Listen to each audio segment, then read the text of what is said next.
আসসালামু আলাইকুম ওরহমতুল্লাহি ওবরাকাতুহু। আমি যে টপিকটা নিয়ে আজকে আলোচনা করব সেটা হচ্ছে prophetic mindset through the lens of সিরা or through the lens of সুন্নাহ।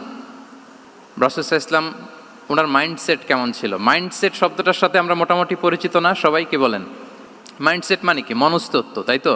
মানুষের মেন্টাল অ্যাটিটিউড, সে যেভাবে ভাবে, যেভাবে চিন্তা করে, একটা মানুষ তার চারপাশের জগৎটাকে যেভাবে দেখে, যেভাবে ভাবে, যেভাবে চিন্তা করে এবং যেভাবে সে সিদ্ধান্ত নেয়, এটাকে বলে তার mindset, the way of thinking. তো রাসূলুল্লাহ সাল্লাল্লাহু আলাইহি ওয়াসাল্লামের মাইন্ডসেট কেমন ছিল? তিনি বিভিন্ন সিচুয়েশনে কীভাবে ওই সিচুয়েশনটাকে ডিল করতেন, ওনার অ্যাপ্রোচ কেমন ছিল, কোন পরিস্থিতিতে কিভাবে রিয়্যাক্ট করতেন, কিভাবে রেসপন্স করতেন, কিভাবে থিঙ্ক করতেন, কিভাবে ডিসিশন মেকিং করতেন, এই টোটাল বিষয়টাকে আজকে আমরা prophetic mindset through the lens of সিরাতে কভার করবার চেষ্টা করবো ইনশাআল্লাহ। একটু ভারী টপিক, তারপরে খুব সহজ করে উপস্থাপন প্রেজেন্টেশন করতে পারলে এটা বোঝা যাবে ইনশাআল্লাহ বিইذنিল্লাহ। তাহলে আমি প্রায়ই রাসূল সাল্লাল্লাহু আলাইহি ওয়াসাল্লামের মাইন্ডসেট বোঝানোর জন্য সিরাতে ঢুকে যাব, মানে রাসূল সাল্লাল্লাহু আলাইহি ওয়াসাল্লামের আসিরা আল আতেরা আল মুবারাকা, ওনার বায়োগ্রাফিতে প্রবেশ করব এবং সেখান থেকে রেফারেন্সগুলো শেয়ার করব আপনাদের সাথে, এবং সুন্নাহ থেকে রেফারেন্স শেয়ার করব, যাতে করে আমাদের কাছে ক্লিয়ার হয় যে ওনার মাইন্ডসেটটা কেমন, দৃষ্টিভঙ্গি কেমন। আমরা অনেকে বলি না যে দৃষ্টিভঙ্গি বদলান তো জীবন বদলে যাবে, এটা বলি না আমরা? তার মানে এটা খুব গুরুত্বপূর্ণ, মাইন্ডসেট খুব গুরুত্বপূর্ণ। আমরা প্রফিটিক মাইন্ডসেট নিয়ে কথা বলবো ইনশাআল্লাহ। আমি আমার রিসার্চে 12টা মাইন্ডসেট খুঁজে পেয়েছি, based on my personal research. আরও কিছু মাইন্ডসেট থাকতে পারে, কিন্তু মেইনলি ঘুরে ফিরে এই 12টার মধ্যেই সীমাবদ্ধ রাসূল সাল্লাল্লাহু আলাইহি ওয়াসাল্লামের মাইন্ডসেট। সেই 12টা মাইন্ডসেট কি আমি পয়েন্টগুলো উল্লেখ করে আমি মূল আলোচনাতে প্রবেশ করছি। প্রথম হচ্ছে গড সেন্ট্রিক মাইন্ডসেট, 2 নম্বরে ভিশন ওরিয়েন্টেড, 3 নম্বরে উইজডম ড্রিভেন, 4 নম্বরে রিফর্ম সেন্ট্রিক, 5 নম্বরে ওপেন মাইন্ডেড, 6 নম্বর এন্টারপ্রেনাল, 7 নম্বর কনসিডারেট, 8 নম্বর ট্রান্সপারেন্ট, 9 নম্বর অ্যাপ্রিসিয়েটিভ, 10 নম্বর হচ্ছে ফ্লেক্সিবল, 11 নম্বর অপটিমিস্টিক, 12 নম্বর হচ্ছে resilient. Based on my research, আমার ক্ষুদ্র গবেষণায় আমি খুঁজে পেয়েছি যে রাসূল সাল্লাল্লাহু আলাইহি ওয়াসাল্লাম এই ধরনের মানসিকতার অধিকারী ছিলেন, এই অ্যাপ্রোচের অধিকারী ছিলেন। প্রথম যেই মাইন্ডসেটটা নিয়ে আমরা আলোচনা করব সেটা হচ্ছে গড সেন্ট্রিক মাইন্ডসেট বা আল্লাহ সেন্ট্রিক মাইন্ডসেট। অর্থাৎ রাসূল সাল্লাল্লাহু আলাইহি ওয়াসাল্লাম যে কোনো কাজে তিনি আল্লাহ তাআলাকে ফিল করতেন, সব কিছু ছিল আল্লাহ তাআলা কেন্দ্রিক। যাই তিনি করতেন না কেন, একজন মহান সত্তার সন্তুষ্টির জন্যই তিনি সেটা করতেন। তিনি কে? আওয়াজ করে বলুন, তিনি কে? আল্লাহ সুবহানাহু ওয়া তাআলা। তার সন্তুষ্টির জন্যই তিনি সব কিছু করতেন এবং সবসময় তিনি এটা ফিল করতেন যে আমার আসল ভরসা স্থল হচ্ছে আল্লাহ তাআলা।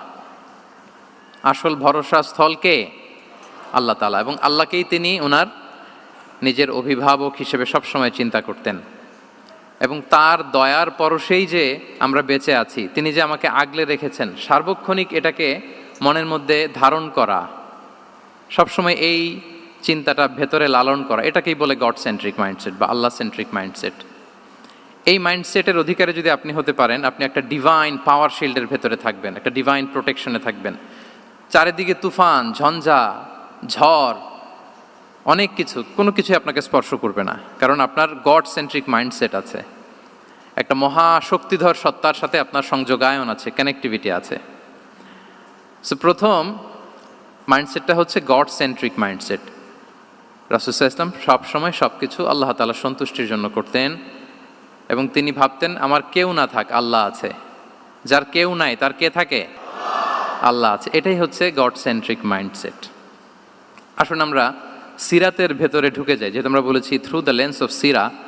সিরাতের পরতে পরতে, সুন্নাহর পরতে পরতে আমরা দেখব যে তিনি গড সেন্ট্রিক মাইন্ডসেটের অধিকারী ছিলেন কিনা। আল্লাহর হাবিব সাল্লাল্লাহু আলাইহি ওয়াসাল্লাম একবার একটা যুদ্ধ থেকে ফেরার পথে মরুভূমির মাঝখানে সেনাবাহিনীকে থামিয়ে বিশ্রামের ঘোষণা দিলেন যে তোমরা একটু বিশ্রাম নাও। তো উনি একটা গাছের নিচে বিশ্রামের জন্য গেলেন এবং সেখানে গাছের ডালে ওনার তলোয়ারটা ঝুলিয়ে রাখলেন, ঝুলিয়ে বিশ্রাম নিতে লাগলেন, ঘুমিয়ে পড়লেন। হঠাৎ এক বেদুইন এসে রাসূল সাল্লাল্লাহু আলাইহি ওয়াসাল্লামের এই কোষবদ্ধ তলোয়ারটা কোষমুক্ত করে এরকম হাতে নিল। রাসূল সাল্লাল্লাহু আলাইহি ওয়াসাল্লাম ঘুম থেকে জেগে উঠলেন। এবার বেদুইন বলতে আরম্ভ করলো, মাইয়ামনাউকা মিন্নি, এই মুহাম্মদ তোমাকে এবার কে বাঁচাবে বলো, এই তো আমার হাতে তলোয়ার, কে বাঁচাবে? সাথে সাথেই আল্লাহর হাবিব সাল্লাল্লাহু আলাইহি ওয়াসাল্লাম উনি উত্তরে বললেন আল্লাহ। উত্তরে কি বললেন? কোনো চিন্তা ভাবনা নাই যে ওরে আঘাত করা যায় কিনা পাল্টা, বা কোনোভাবে ওর কনফিডেন্স ডাউন করা যায় কিনা, এদিক সেদিক কারো সাপোর্ট চাওয়া যায় কিনা, কোনো দিকে না তাকিয়ে কি বললেন? আল্লাহ। সব সময় তিনি আল্লাহ কেন্দ্রিক ছিলেন। এটাকে বলে গড সেন্ট্রিক মাইন্ডসেট। যে কোনো পরিস্থিতিতে তিনি আল্লাহ যে আমার সাথে আছেন এটা কল্পনা করতেন। এবং সুনানে আবু দাউদের একটি বর্ণনা এসেছে, রাসূল সাল্লাল্লাহু আলাইহি ওয়াসাল্লাম কান নবী সাল্লাল্লাহু আলাইহি ওয়াসাল্লাম ইযা হাযাবাহু আমরুন সাল্লা, তাকে যখন কোনো জিনিস বিচলিত করত তিনি জায়নামাজের মুসল্লায় দাঁড়িয়ে যেতেন, সালাতের জন্য দাঁড়িয়ে যেতেন। বিপদে পড়লেই আল্লাহর কাছে সেটা সঁপে দিতেন, শেয়ার করতেন। আমরা বর্তমানে কোনো বিপদে পড়লেই কি করি? আগে কোথায় শেয়ার করি? ফেসবুকে। আসলে করা উচিত কার সাথে? হ্যাঁ, আমার স্ত্রীর সাথে শেয়ার করার আগেও শেয়ার করব কার সাথে? আমার বন্ধুর সাথে শেয়ার করার আগেও শেয়ার করব কার সাথে? আল্লাহর সাথে। আমরা যদি হিজরতের ঘটনাটাকে একটু অ্যানালাইজ করি তাহলে দেখব যে গারে সাউরে যখন আল্লাহ রাসূল সাল্লাল্লাহু আলাইহি ওয়াসাল্লাম এবং আবু বকর রাদিয়াল্লাহু তাআলা আনহু ওনারা আশ্রয় নিয়েছিলেন রাত্রিবেলায়, কুরাইশরা যখন খুঁজতেছিল, আবু বকর রাদিয়াল্লাহু তাআলা আনহু বলেন যে কুরাইশদের পা দেখা যাচ্ছে, ওরা যে হেঁটে যাচ্ছে, একটু উকি মারলেই আমাদেরকে দেখা যায়। তিনি অত্যন্ত ভীত সন্ত্রস্ত, তটস্থ, নিজের জন্য নয়, রাসূল সাল্লাল্লাহু আলাইহি ওয়াসাল্লামের সেফটির জন্য। রাসূল সাল্লাল্লাহু আলাইহি ওয়াসাল্লাম আবু বকর রাদিয়াল্লাহু তাআলা আনহুকে বলেন যে আবু বকর চিন্তা করো না, লা তাহসান ইন্নাল্লাহা মা'ানা, আবু বকর চিন্তা করো না, আল্লাহ আমাদের সাথে আছেন। সুবহানাল্লাহ। আমাদের সাথে কে আছেন? আল্লাহ আমাদের সাথে আছেন। এটা হচ্ছে গড সেন্ট্রিক মাইন্ডসেটের উদাহরণ। আপনার মনকে বুঝাতে হবে যে আল্লাহ আমার সাথে আছে। মনকে তুমি বুঝিয়ে বলো আল্লাহ আছে আমার সাথে। এই বাক্যটা মুখস্থ করা যাবে? মনকে তুমি বুঝিয়ে বলো আল্লাহ আছেন আমার সাথে। আপনার পুরো জীবনের সব কাজের সাথে যদি এই বাক্যটাকে মিলিয়ে ফেলতে পারেন দেখবেন যে কোনো কিছুই আপনার ক্ষতি করতে পারতেছে না। এটাকে বলে গড সেন্ট্রিক মাইন্ডসেট। আল্লাহ আমার সাথে আছেন, কেউ নাই কিন্তু আল্লাহ তাআলা আমার সাথে আছেন। এবং গড সেন্ট্রিক মাইন্ডসেটের সবচেয়ে বড় সুবিধা হচ্ছে আপনার মনে কখনো হতাশা কাজ করবে না, হতাশা বাঁধবে না, কারণ আপনার সাথে এক মহাশক্তিধরের কানেক্টিভিটি আছে। তিনি কে বলুন তো আওয়াজ করে? তিনি আল্লাহ। হতাশা আসবে না। এই যে আমাদের জাতীয় জীবনের এখন সবচাইতে বড় বড় সমস্যাগুলোর যদি আমরা লিস্ট করি, একটা বড় সমস্যা হচ্ছে ডিপ্রেশন, তাই না? আমরা ডিপ্রেশনে ভুগি না? আপনাদের ডিপ্রেশন হয় কখনো? আচ্ছা, ডিপ্রেশন কাকে বলে আগে বলে। ডিপ্রেশন হচ্ছে আপনার আর আপনার রবের মাঝে যে দূরত্ব, এটার নাম ডিপ্রেশন। আই রিপিট, আমার আর আমার রবের মাঝে যে গ্যাপ, আমাদের সম্পর্কের যে দূরত্ব, এটার নাম কি? ডিপ্রেশন। আপনি যত আল্লাহর সাথে সম্পর্ক জোরদার করতে পারবেন, ডিপ্রেশন আপনার থেকে দৌড়ে পালাবে। এজন্য আমাদের বিশ্বাসীদের জীবনে কোনো ডিপ্রেশন নাই। আছে? আমাদের ডিকশনারিতে কোনো ডিপ্রেশন আছে বলেন তো? আমাদের সাথে আল্লাহর সম্পর্ক কেমন বলেন? মজবুত? আলহামদুলিল্লাহ পড়ুন সবাই। তাহলে ডিপ্রেশন হচ্ছে আপনার আর আপনার রবের মাঝে যে দূরত্ব, এই দূরত্ব দূর করে দেন, ডিপ্রেশন আপনিই পালাবে। আমরা আরও কিছু সিরা থেকে ইনসিডেন্ট নিয়ে দেখি যে গড সেন্ট্রিক মাইন্ডসেটটা কেমন। দ্বিতীয় হিজরিতে যে বদরের যুদ্ধ হলো, সে বদরের যুদ্ধে ইবনে মাসউদ রাদিয়াল্লাহু তাআলা আনহু তিনি বর্ণনা করেন যে আল্লাহ রাসূল সাল্লাল্লাহু আলাইহি ওয়াসাল্লাম আগামীকাল যুদ্ধ, এর আগের দিন রাতে তিনি হাত তুলে এরকম দোয়া করতেছিলেন। আমরা তো এইভাবে দোয়া করি। আল্লাহর হাবিব সাল্লাল্লাহু আলাইহি ওয়াসাল্লাম তিনি দোয়া করতে করতে ইমোশনালি হাত এরকম উঁচু করে, হাত্তা ইউরা বায়াদু ইবতাইহি, বগলে শুভ্রতা দেখা যাচ্ছিল। উনি দোয়া করতেছিলেন আল্লাহুম্মা আনজিজ লি মা ওয়া'আতানি, আল্লাহুম্মা আতিনি মা ওয়া'আতানি, আল্লাহ তুমি যে বিজয় দিবে বলে প্রতিশ্রুতি করেছিলে ওই বিজয় আমাদেরকে দাও, ওই ভিক্টরি আমাদেরকে দাও। দোয়া করছিলেন। সাইয়েদনা আলী রাদিয়াল্লাহু তাআলা আনহু উনি বর্ণনা করছেন যে বদরের যুদ্ধের আগের রাতে আমরা সবাই ঘুমোচ্ছিলাম, কিন্তু রাসূল সাল্লাল্লাহু আলাইহি ওয়াসাল্লামকে দেখলাম যে না, উনি হাত তুলে শুধু আল্লাহর কাছে কান্না করছেন, দোয়া করছেন। আবু বকর রাদিয়াল্লাহু তাআলা আনহু উনি বলেন যে আমি যে দেখলাম যে তিনি ফজর পর্যন্ত দোয়া চালিয়েই যাচ্ছিলেন, দোয়া চালিয়েই যাচ্ছিলেন, দোয়া কন্টিনিউ করছিলেন তিনি। এবং দোয়া করতে করতে রাসূল সাল্লাল্লাহু আলাইহি ওয়াসাল্লাম এতটাই ইমোশনাল হয়ে গেলেন যে ওনার গায়ের চাদরটা নিচে পড়ে গেল। আবু বকর রাদিয়াল্লাহু তাআলা আনহু যে বলেন ইয়া নবী আল্লাহ কাফাকা মুনাশাদাতুকা রাব্বাক ফাইন্নাহু সাইউনজিজু লাকা মা ওয়া'দাক, হে নবী যথেষ্ট, এনাফ ইজ এনাফ, অনেক হয়েছে নবী, আন্না আর কাঁদতে হবে না, আপনার রব আপনাকে ভিক্টরি বা বিজয় দান করবে ইনশাআল্লাহ। তাহলে দেখেন, যুদ্ধের আগের রাতে সেনাপ্রধান কি করে? এই কৌশল ওই কৌশল, কোন দিক দিয়ে অ্যাটাক করা যাবে, ওয়ার স্ট্র্যাটেজি ঠিক করে, তার সাথে যারা আছে তাদের সাথে পরামর্শ করে। কিন্তু রাসূল সাল্লাল্লাহু আলাইহি ওয়াসাল্লাম সব কিছু সেট করে দিয়ে কার সাথে কানেক্টিভিটি গড়েছেন বলুন তো? আল্লাহর সাথে। This is called God centric mindset, Allah centric mindset. আমার হৃদয়টা সবসময় কার সাথে জুড়ে থাকবে? আল্লাহর সাথে, কারণ উনি ছাড়া আমার কোনো ঠিকানাই নাই। তাহলে এই মেন্টালিটি যদি আমরা ধারণ করতে পারি, এটাকে বলে গড সেন্ট্রিক মাইন্ডসেট। তাহলে রাসূলুল্লাহ সাল্লাল্লাহু আলাইহি ওয়া আলিহি ওয়াসাল্লামের যে 12টা মাইন্ডসেটের কথা আমরা বলেছি, তার প্রথমটা হচ্ছে গড সেন্ট্রিক। আল্লাহ তাআলা আমাদেরকে গড সেন্ট্রিক মাইন্ডসেট দান করুক। আমরা যে কোনো পরিস্থিতিতে যেভাবেই থাকি না কেন, আমরা বিপদে আপদে সবসময় ভরসা রাখবো কার উপর? এটাই হচ্ছে গড সেন্ট্রিক বা আল্লাহ সেন্ট্রিক মাইন্ডসেট। আচ্ছা, 2 নাম্বার মাইন্ডসেট হচ্ছে vision oriented mindset. Vision oriented mindset মানে হচ্ছে যার মধ্যে দূরদর্শিতা আছে, ফার সাইটেডনেস আছে, who can anticipate the future, যে ভবিষ্যৎ আগাম অনুমান করে ফেলতে পারে, সামনের পরিস্থিতিকে আগাম অনুমান করতে পারার যে যোগ্যতা বা দীর্ঘমেয়াদী চিন্তা করতে পারার যে ক্যাপাসিটি, এটাকে বলে ভিশন ওরিয়েন্টেড মাইন্ডসেট। এটা আল্লাহ রাসূল সাল্লাল্লাহু আলাইহি ওয়া আলিহি ওয়াসাল্লামকে আল্লাহ তাআলা দান করেছেন। উনি ভবিষ্যৎকে আগাম বুঝতে পারতেন, আগাম অনুমান করতে পারতেন, এবং সে অনুযায়ী তিনি স্ট্র্যাটেজি, প্ল্যান, পরিকল্পনা এটা তিনি সাজাতে পারতেন। এটাকে বলে ভিশন ওরিয়েন্টেড মাইন্ডসেট। এবার আসুন আমরা সিরাতের কিছু ইনসিডেন্টকে সামনে নিয়ে আসি যে তিনি কীরকম ভিশন ওরিয়েন্টেড মাইন্ডসেটের অধিকারী ছিলেন। আমরা সবাই হুদাইবিয়ার ঘটনা জানি না? কত হিজরিতে ঘটেছিল বলুন তো সবাই? 6ষ্ঠ হিজরিতে। লাকাদ সাদাকাল্লাহু রাসূলাহুর রুইয়া বিল হক লাতাদখুলুন্নাল মাসজিদাল হারামা ইনশাআল্লাহু আমিনিন। রাসূল সাল্লাল্লাহু আলাইহি ওয়াসাল্লাম 6ষ্ঠ হিজরিতে মদিনায় স্বপ্নে দেখলেন যে তিনি উমরা করতে যাচ্ছেন। তো নবীদের স্বপ্ন এটা কেবল স্বপ্ন নয়, এটা আল্লাহর পক্ষ থেকে ওয়াহি, রেভেলেশন।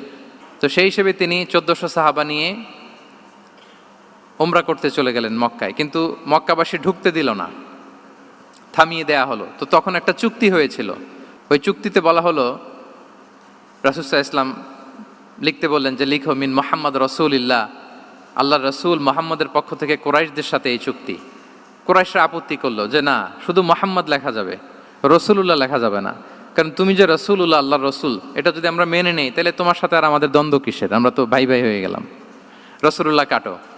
সাহাবারা কেউ রাজি হয় না, বিশেষ করে ওমরে ফারুক রাদিয়াল্লাহু তাআলা, উনি রাজি হয় না, না না এটা কাটা যাবে না। রাসূল সাল্লাল্লাহু আলাইহি ওয়াসাল্লাম অনেক বলে কয়ে বুঝালেন যে না, দীর্ঘমেয়াদী চিন্তা করতে গেলে আমাদের এখন একটা শান্তি চুক্তির দরকার আছে, যাতে করে আমরা আমাদের গ্লোবাল নেভিগেশন সিস্টেম, দাওয়া সিস্টেমকে আরও স্ট্রং করতে পারি। অনেক বলে কয়ে রাসূলুল্লাহ কাটা হলো। এরপর তারা বলে চুক্তিতে লিখো যে এই বছর উমরা করতে দেয়া হবে না, এই বছর ফিরে যাবেন আপনারা সবাই। এটাও সাহাবারা রাজি হয় না, আল্লাহ রাসূল সাল্লাল্লাহু আলাইহি ওয়াসাল্লাম রাজি হলেন। আবার আরেকটা ক্লোজে লেখা হলো যে আগামী বছর আসলেও 3 দিনের বেশি থাকা যাবে না, সেটাও রাজি হয়ে গেল রাসূল সাল্লাল্লাহু আলাইহি ওয়াসাল্লাম। সাহাবারা রাজি হচ্ছেন না। এরপর মক্কা থেকে কোনো লোক মদিনায় গেলে মদিনাবাসী তাকে রাখতে পারবে না, ফেরত দিতে হবে। কিন্তু মদিনা থেকে কোনো লোক মক্কায় আসলে মক্কাবাসী তাকে ফেরত দিতে বাধ্য থাকবে না। দেখেন, একটার পর একটা মুসলমানদের বিরুদ্ধে সব ক্লোজ যাচ্ছে, কোনো সাহাবীরাই রাজি হচ্ছেন না। কিন্তু আল্লাহ রাসূল সাল্লাল্লাহু আলাইহি ওয়া আলিহি ওয়াসাল্লাম তিনি বললেন যে না, লিখো লিখো। ওমর ফারুক রাদিয়াল্লাহু তাআলা আনহু এতটাই রাগান্বিত হলেন, তিনি প্রশ্ন করলেন, ইয়া রাসূলুল্লাহ, আলাইসা আনতা নাবিয়্যুন হক, আপনি এই যে কম্প্রোমাইজের পর কম্প্রোমাইজ করে যাচ্ছেন, আপনি কি সত্য নবী নন, সত্য রাসূল নন? আলাসনা আলা দীনিন হক, আমরা কি সত্যের উপর প্রতিষ্ঠিত নই?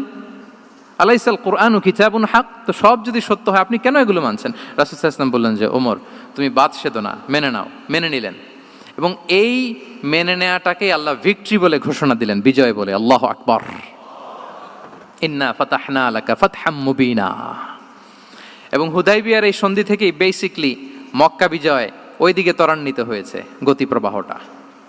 কারণ রাসূল সাল্লাল্লাহু আলাইহি ওয়াসাল্লাম অনেক দূর দেখেছেন, সাহাবারাই সামনের কিছু বিষয়ে তারা খেয়াল করছেন, কিন্তু রাসূলুল্লাহ সাল্লাল্লাহু আলাইহি ওয়া আলিহি ওয়াসাল্লাম তিনি অনেক দূর দেখতে পাচ্ছেন। আচ্ছা বলেন, 3 তলার উপর থেকে একজন একটা ভিউ দেখতে পায়, আর 30 তলা উপর থেকে আরেকজন একটা কন্ডোমিনিয়ামের উপর থেকে একটা পানোরামিক ভিউ দেখতে পায়। দুইজনের ভিউ দেখা কি একরকম হয়? বলেন, একরকম হবে? কখনোই হবে না।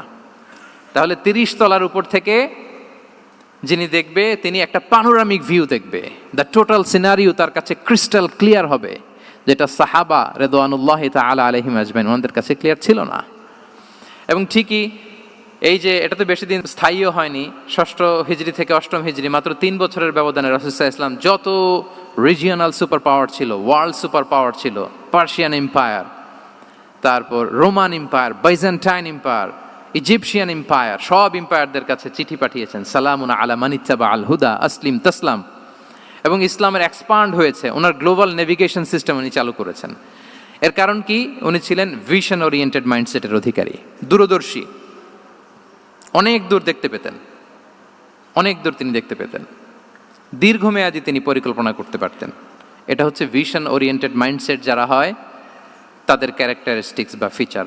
আরও একটা উদাহরণ দেই, আপনারা কি বলতে পারেন আবিসিনিয়াতে নবুয়তি কত সালে সাহাবারা হিজরতে গিয়েছিল? বলতে পারবেন কেউ?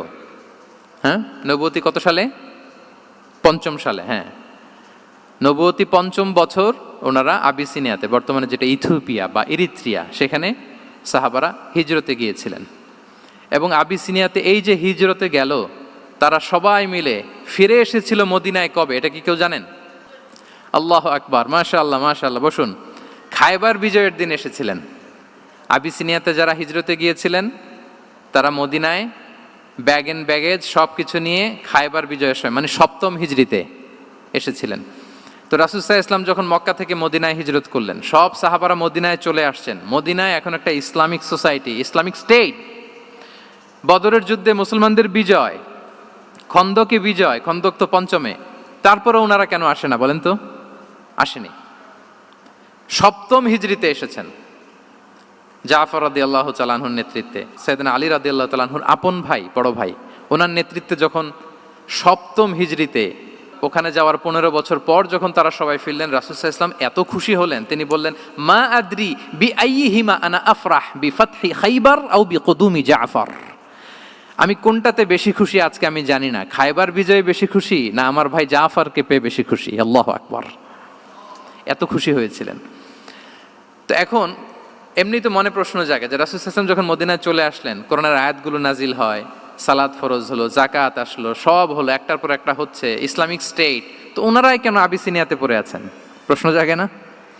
ওই সময় একটা ক্রাইসিস মোমেন্ট ছিল, তখন ওনারা গিয়েছিল আবিসিনিয়াতে, কিন্তু আসে না কেন? ওনারা এসেছেন 7ম হিজরিতে। এর কারণ আবিসিনিয়ায় কিছু মুসলিমদেরকে রেখে দেওয়া, এটা রাসূলুল্লাহ সাল্লাল্লাহু আলাইহি ওয়াসাল্লামের প্ল্যান বি ছিল। কি ছিল?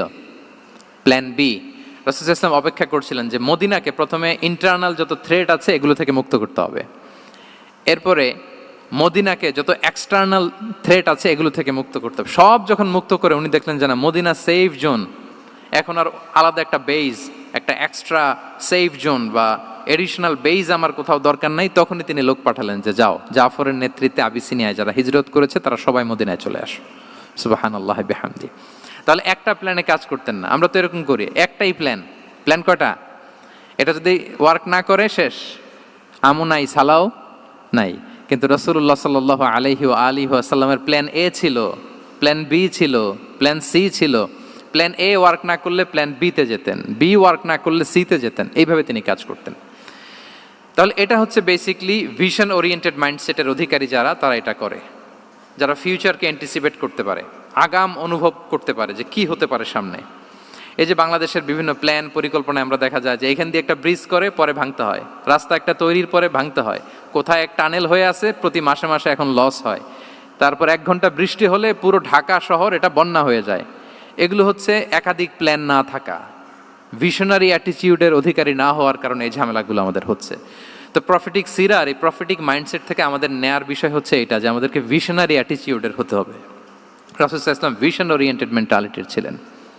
আগাম, আজ থেকে 50 বছর পরে বাংলাদেশে কি ক্রাইসিস হতে পারে, আজ থেকে ঠিক 100 বছর পরে বাংলাদেশে কি হতে পারে, ওই রোড ম্যাপকে সামনে রেখে আমাদেরকে প্ল্যান করতে হবে।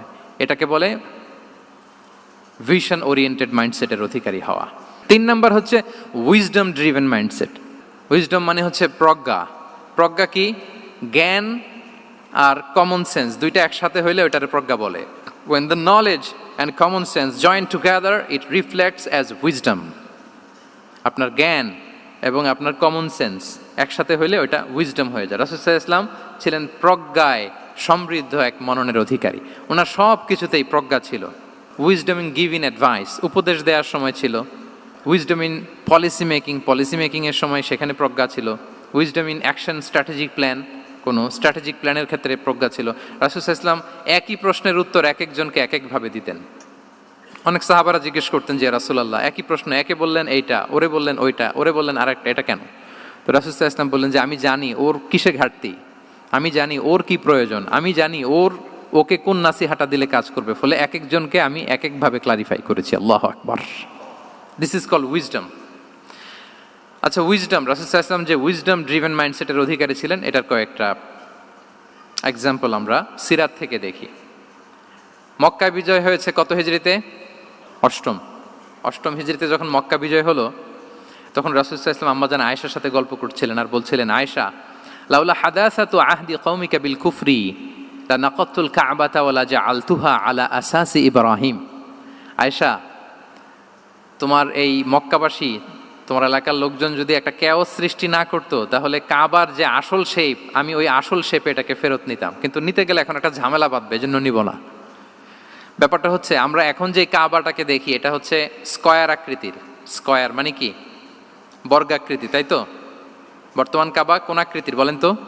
একটা বড় কিউবের সাইজ না? দূর থেকে দেখলে মনে হয় একটা বড় কিউবের সাইজ, কিউবের আকৃতি মানে স্কয়ার, চতুর্ভুজ। কিন্তু সাইয়েদানা ইব্রাহিম আলাইহিস সালাম যে কাবা নির্মাণ করেছিলেন, এটা কিন্তু এরকম কিউব ছিল না, ওইটা ছিল রেক্ট্যাঙ্গেল। রেক্ট্যাঙ্গেল ছিল, মানে আয়তাকৃতির ছিল, এরকম লম্বা। এই যে এই টেবিলটা যেরকম, টেবিলের যে শেপ এরকম ছিল, এরকম লম্বা কাবাঘর ছিল আয়তাকৃতির। কিন্তু এখন এটা কমে স্কয়ার আকৃতির হয়ে গেছে। এর কারণটা কি? কাবা একবার ওখানে অগ্নিকাণ্ড ঘটার কারণে ধ্বংস হয়েছিল, ফলে কাবাকে আবার রিনোভেশন করা লেগেছিল, পুনর্নির্মাণ। তো কোরাইশা সিদ্ধান্ত নিয়েছিল, কাবা পুনর্নির্মাণে আমরা কোনো হারাম টাকা ইউজ করব না, যার কাছে যত হালাল টাকা আছে নিয়ে আসা হলো। কিন্তু হালাল টাকা যতটুকু জমা হয়েছে, এটা দিয়ে পুরো কাবা নির্মাণ হয় না, অর্ধেক হয়। ফলে কাবা যে আয়তাকৃতির ছিল সেটা না হয়ে গেছে কি বলেন? বর্গাকৃতির, মানে স্কয়ার। ওই স্কয়ার কাবাই আজ পর্যন্ত রয়ে গেছে। কিন্তু ওই যে আয়তক্ষেত্রের যে শেপের মধ্যে যতটুকু জায়গা বাকি ছিল, ওইখানে দেখবেন একটা ক্রিসেন্টের মতো আছে, হেজরে ইসমাইল, হাতিমে কাবা বলে। ওইটার ভিতরে নামাজ পড়া আর কাবার ভিতরে নামাজ পড়া একই হুকুম। ওইটার ভিতরে নামাজ পড়া আর কাবার ভিতরে নামাজ পড়া কি একই হুকুম। ফলে ওই হাতিমের ভেতরে ফরজ সালাত আদায় হয় না, নফল সুন্নাত পড়া যায়। এমনকি কাবার ভেতরেও ফরজ সালাত আদায় করলে আদায় হবে না, কারণ নামাজের ফরজের মধ্যে একটা ফরজ হচ্ছে ইলা জিহাতিল কাবা, টু দ্য ডাইরেকশন অফ কেবলা। আপনার কেবলা মুখী হইতে হবে না। আপনি তো কাবার ভিতরে ঢুকে গেছেন, এখন কাবা কোন দিকে? কাবা তো নাই, বের হইতে হবে। বের হয়ে কাবা মুখী হলে সালাত হবে। I think you got the point. তো তাহলে রাসূল সাল্লাল্লাহু আলাইহি ওয়াসাল্লামের উইজডম বা প্রজ্ঞাটা এখানে দেখেন। আম্মাজান আয়েশা রাদিয়াল্লাহু তাআলা আনহাকে উনি বললেন যে, আয়েশা, মক্কা তো বিজয় হলো, মক্কার কন্ট্রোল তো এখন আমার হাতে। চাইলে আমি কাবাকে ভেঙে সেই ইব্রাহিম আলাইহিস সালামের যে বেইজ, এরকম লম্বা করে শেপ দিতে পারি, কিন্তু দিব না। কেননা দিলে মক্কা একটা ক্যাওস হতে পারে। কি হতে পারে?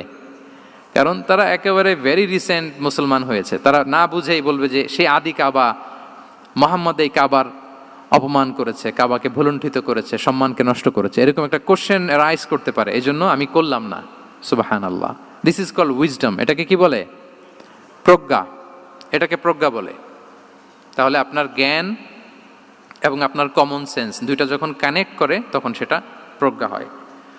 প্রজ্ঞার আরেকটা উদাহরণ যদি দেই সিরাত থেকে, রাসূল সাল্লাল্লাহু আলাইহি ওয়াসাল্লামের যে কনফ্লিক্ট রিজলভিং ক্যাপাসিটি ছিল, যখন কাবাকে পুনর্নির্মাণ করা হচ্ছে, তখন হাজরে আসওয়াদকে বের করা লেগেছিল, এবং রিনোভেশন শেষে আবার হাজরে আসওয়াদকে তার জায়গা মতো, মানে ব্ল্যাক স্টোন, যেটাতে চুমু দিলে মানুষের গুনাহ মাফ হয়ে যায়, হাজরে আসওয়াদ, চিনতে পেরেছেন না? ফলে অনেক বোনেরা যাদের জন্য হেজাব নিকাব মেনটেন করা হচ্ছে ফার্জ, পর্দার কোনো বালাই নাই, পুরুষের সাথে ধাক্কা ধাক্কি করে তার শরীর মিশে যাচ্ছে, গা মিশে যাচ্ছে, ধাক্কা ধাক্কি করে একটা সুন্নতের জন্য ফরজকে স্যাক্রিফাইস করে ফেলতেছে। মানে ফোকাস ঠিক নাই আর কি, কোথায় যে কোনটা করতে হবে ওইটাই ভুলে গেছে। তো এই হাজরে আসাদ পাথরকে আবার জায়গা মতো রাখতে হবে। এখন কে রাখবে এই নিয়ে মারামারি মক্কায়। বড় বড় চারটা গোত্র বলে, এই গোত্র বলে আমি রাখবো, এই গোত্র বলে আমি রাখবো, আরেক গোত্র বলে রক্তের গঙ্গা বইয়ে দেব মক্কায়, কিন্তু এই সম্মান অন্যকে নিতে দিব না, কারণ ইটস ভেরি প্রেস্টিজিয়াস ইস্যু। যা আমাদের গোত্র এই ব্ল্যাক স্টোন হাজরে আসওয়াদকে নিয়ে জায়গা মতো রেখেছে, এটা কাউকে দিব না। তো সবাই যখন মারমুখী, তখন আল্লাহ রাসূল সাল্লাল্লাহু আলাইহি ওয়া আলিহি ওয়াসাল্লাম তিনি সমাধান দিলেন যে মারামারির দরকার নাই, একটা চাদর নিয়ে আসো। নিয়ে আসা হলো। 4 গোত্রের 4 লিডারকে বললেন চাদরের 4 কোণা ধরো। চারজন চার কোণা ধরলো, রাসূল সাল্লাল্লাহু আলাইহি ওয়াসাল্লাম তিনি পাথরটা নিয়ে মাঝখানে রাখলেন। এবার চার নেতাকে বললো, আসো, জাতীয় চার নেতা চলে আসো, কাবার সামনে চলে আসলো। এরপরে আল্লাহ রাসূল সাল্লাল্লাহু আলাইহি ওয়াসাল্লাম ওনার মোবারক হাত দিয়ে, বরকতময় হাত দিয়ে হাজরা আসওয়াদকে নিয়ে নিজ হাতে রাখলেন। এবার সবাই হ্যাপি, কারণ অংশগ্রহণ করতে পারছে। আসলে মূল স্ট্যাটাস কিন্তু চলে গেছে রাসূলের দিকে, নাকি? ওরা তো এটা টাচও করতে পারে নাই, পারছে? ওরা চাদর ধরেই হ্যাপি, কিন্তু পাথরটা ধরেছিল কে? রাসূল সাল্লাল্লাহু আলাইহি ওয়াসাল্লাম। চাদরে রেখেছিল কে? রাসূল সাল্লাল্লাহু আলাইহি ওয়াসাল্লাম। চাদর থেকে নিয়ে আবার কাবা ঘরে সেট করেছিল কে? রাসূলুল্লাহ সাল্লাল্লাহু আলাইহি ওয়া আলিহি ওয়াসাল্লাম। এভাবে উনি কনফ্লিক্ট রিজলভ করতেন থ্রু হিজ উইজডম, ওনার প্রজ্ঞার মধ্য দিয়ে। আমরা যদি তায়েফের ঘটনা দেখি, রক্তাক্ত হয়েছেন, পাহাড় রক্ষী ফেরেশতারা এসে বলেছে, রাসূলুল্লাহ জাস্ট অর্ডার করেন, আমরা কলাপস করবো এমনভাবে the entire Taif city will be collapsed, একেবারে স্ম্যাশ করে দিব, পাউডার হয়ে যাবে। রাসূল সাল্লাল্লাহু আলাইহি ওয়াসাল্লাম বললেন, না, বাল আরজু আন ইউখরিজাল্লাহু মিন আসলাবিহিম মান ইয়াবুদুল্লাহা ওয়াহদাহু ওয়া লা ইউশরিকু বিহি শাইআ। তিনি বললেন, না, ওদেরকে ধ্বংস করে দিও না, ওদেরকে ধ্বংস করলে লা ইলাহা পড়বে কে? সুবহানাল্লাহ। কি উইজডম ড্রিভেন ছিলেন উনি। উনি বলেন যে আমি আশা করি, প্রত্যাশা রাখি, দোয়া করি যে ওরা আমাকে প্রত্যাখ্যান করেছে, কিন্তু ওদের যে নেক্সট জেনারেশন, ওরা সাক্ষী দেবে আশহাদু আল্লাহ ইলাহা ইল্লাল্লাহ ওয়া আশহাদু আন্না মুহাম্মাদার রাসূলুল্লাহ। এবং তাই হয়েছে। এখন তায়েফে যান, চারদিক থেকে আল্লাহু আকবার ধ্বনিতে মুখরিত তায়েফ, এবং এত চমৎকার শহর, এটা একটা ট্যুরিস্ট ডেস্টিনেশন হয়ে গেছে। সৌদি আরবিয়াতে যারা যায়, তায়েফ না গেলে লোকদের ভালো লাগে না। ঠান্ডা, সবুজ শ্যামল, রেইনফল হয়, ফলমূল পাওয়া যায়। আব্দুল্লাহ ইবনে আব্বাস রাদিয়াল্লাহু তাআলা আনহুর স্মৃতিধন্য মসজিদ আছে, অনেকগুলো ইউনিভার্সিটি আছে, ইসলামিক ইনস্টিটিউশন আছে। এই যে নয়নাভিরাম তায়েফ, এটা রাসূল সাল্লাল্লাহু আলাইহি ওয়াসাল্লামের উইজডমের ফসল। ওই দিন যদি রাগের চোটে বলতো যে হ্যাঁ দাও, স্ম্যাশ করে দাও, তাইলে এই যে যারা শাহাদা পড়েছে, নও মুসলিম হয়েছে, এটা কিন্তু হতো না। তাহলে এটা হচ্ছে রাসূল সাল্লাল্লাহু আলাইহি ওয়াসাল্লামের প্রজ্ঞার একটা উদাহরণ। আর একটা উদাহরণে যাই।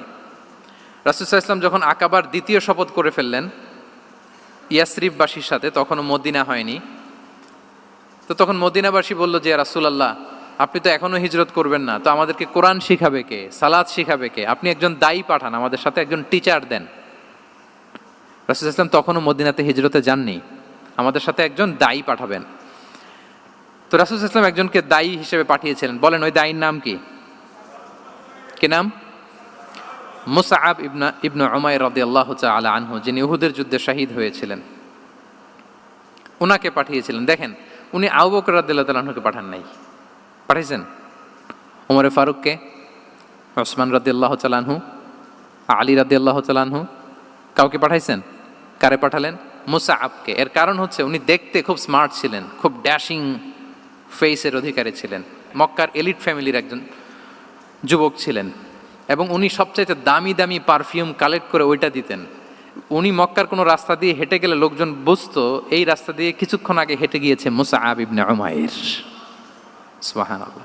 আমরা বাংলায় বলি না যে আগে দর্শনদারি পরে গুণবিচারী, এই কথাটার সাথে পরিচিত আপনারা? আগে দর্শনদারি পরে গুণবিচারী। আল্লাহ তাআলা এক একজনকে আমাদেরকে এক এক অবয়বে সৃষ্টি করেছেন। হুয়াল্লাযী ইউসাউবিরুকুম ফিল আরহামি কাইফা ইয়াশা।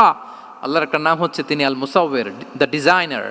মায়ের গর্ভে থাকতেই আমাদের কার চেহারা, কার কণ্ঠস্বর, কার স্কিন কালার, কে কিরকম হব, সব ফিক্স তিনি ঠিক করে দিয়েছেন।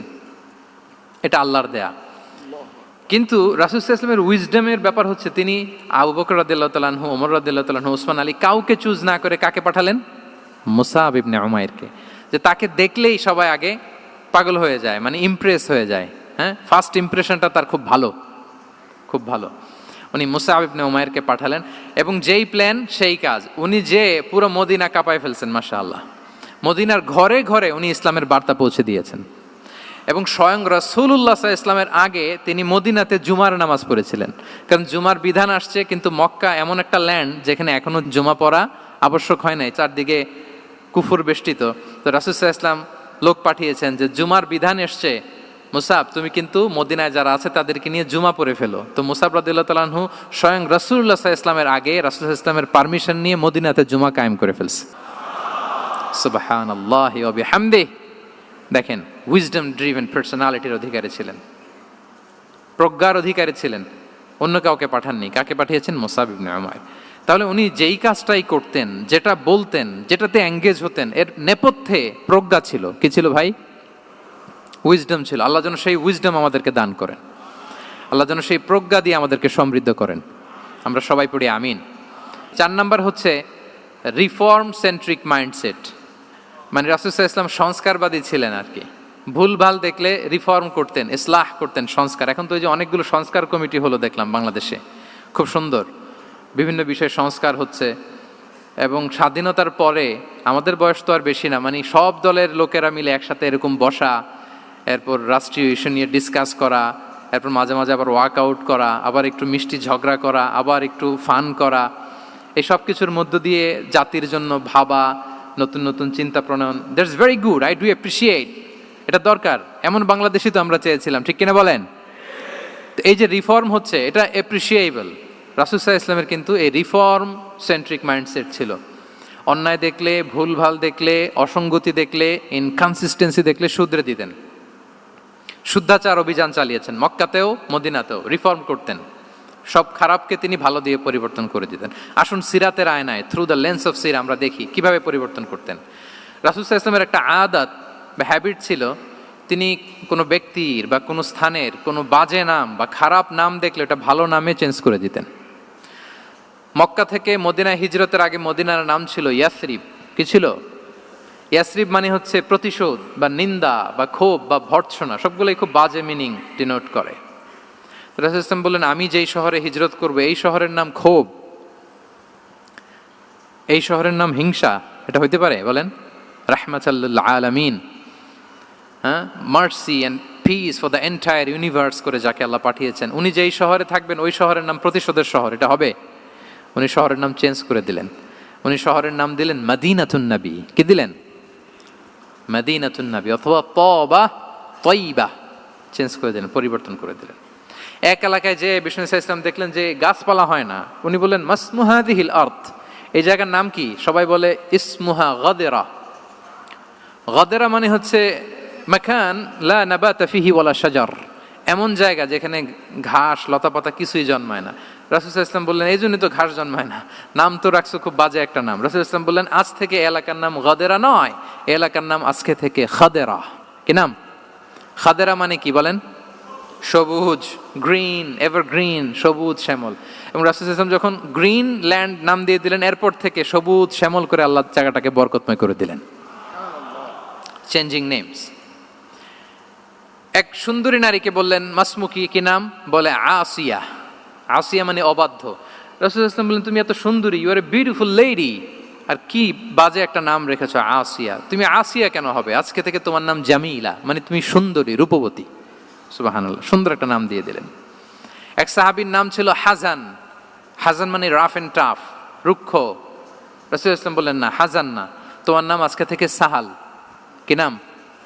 সাহাল। সাহাল মানে সহজ। উনি বলেন, যেদিন থেকে সাহাল রাখছি এর আগ পর্যন্ত নাকি ওনার অসুস্থতা, রোগ বালাই একটার পর একটা লেগেই থাকতো।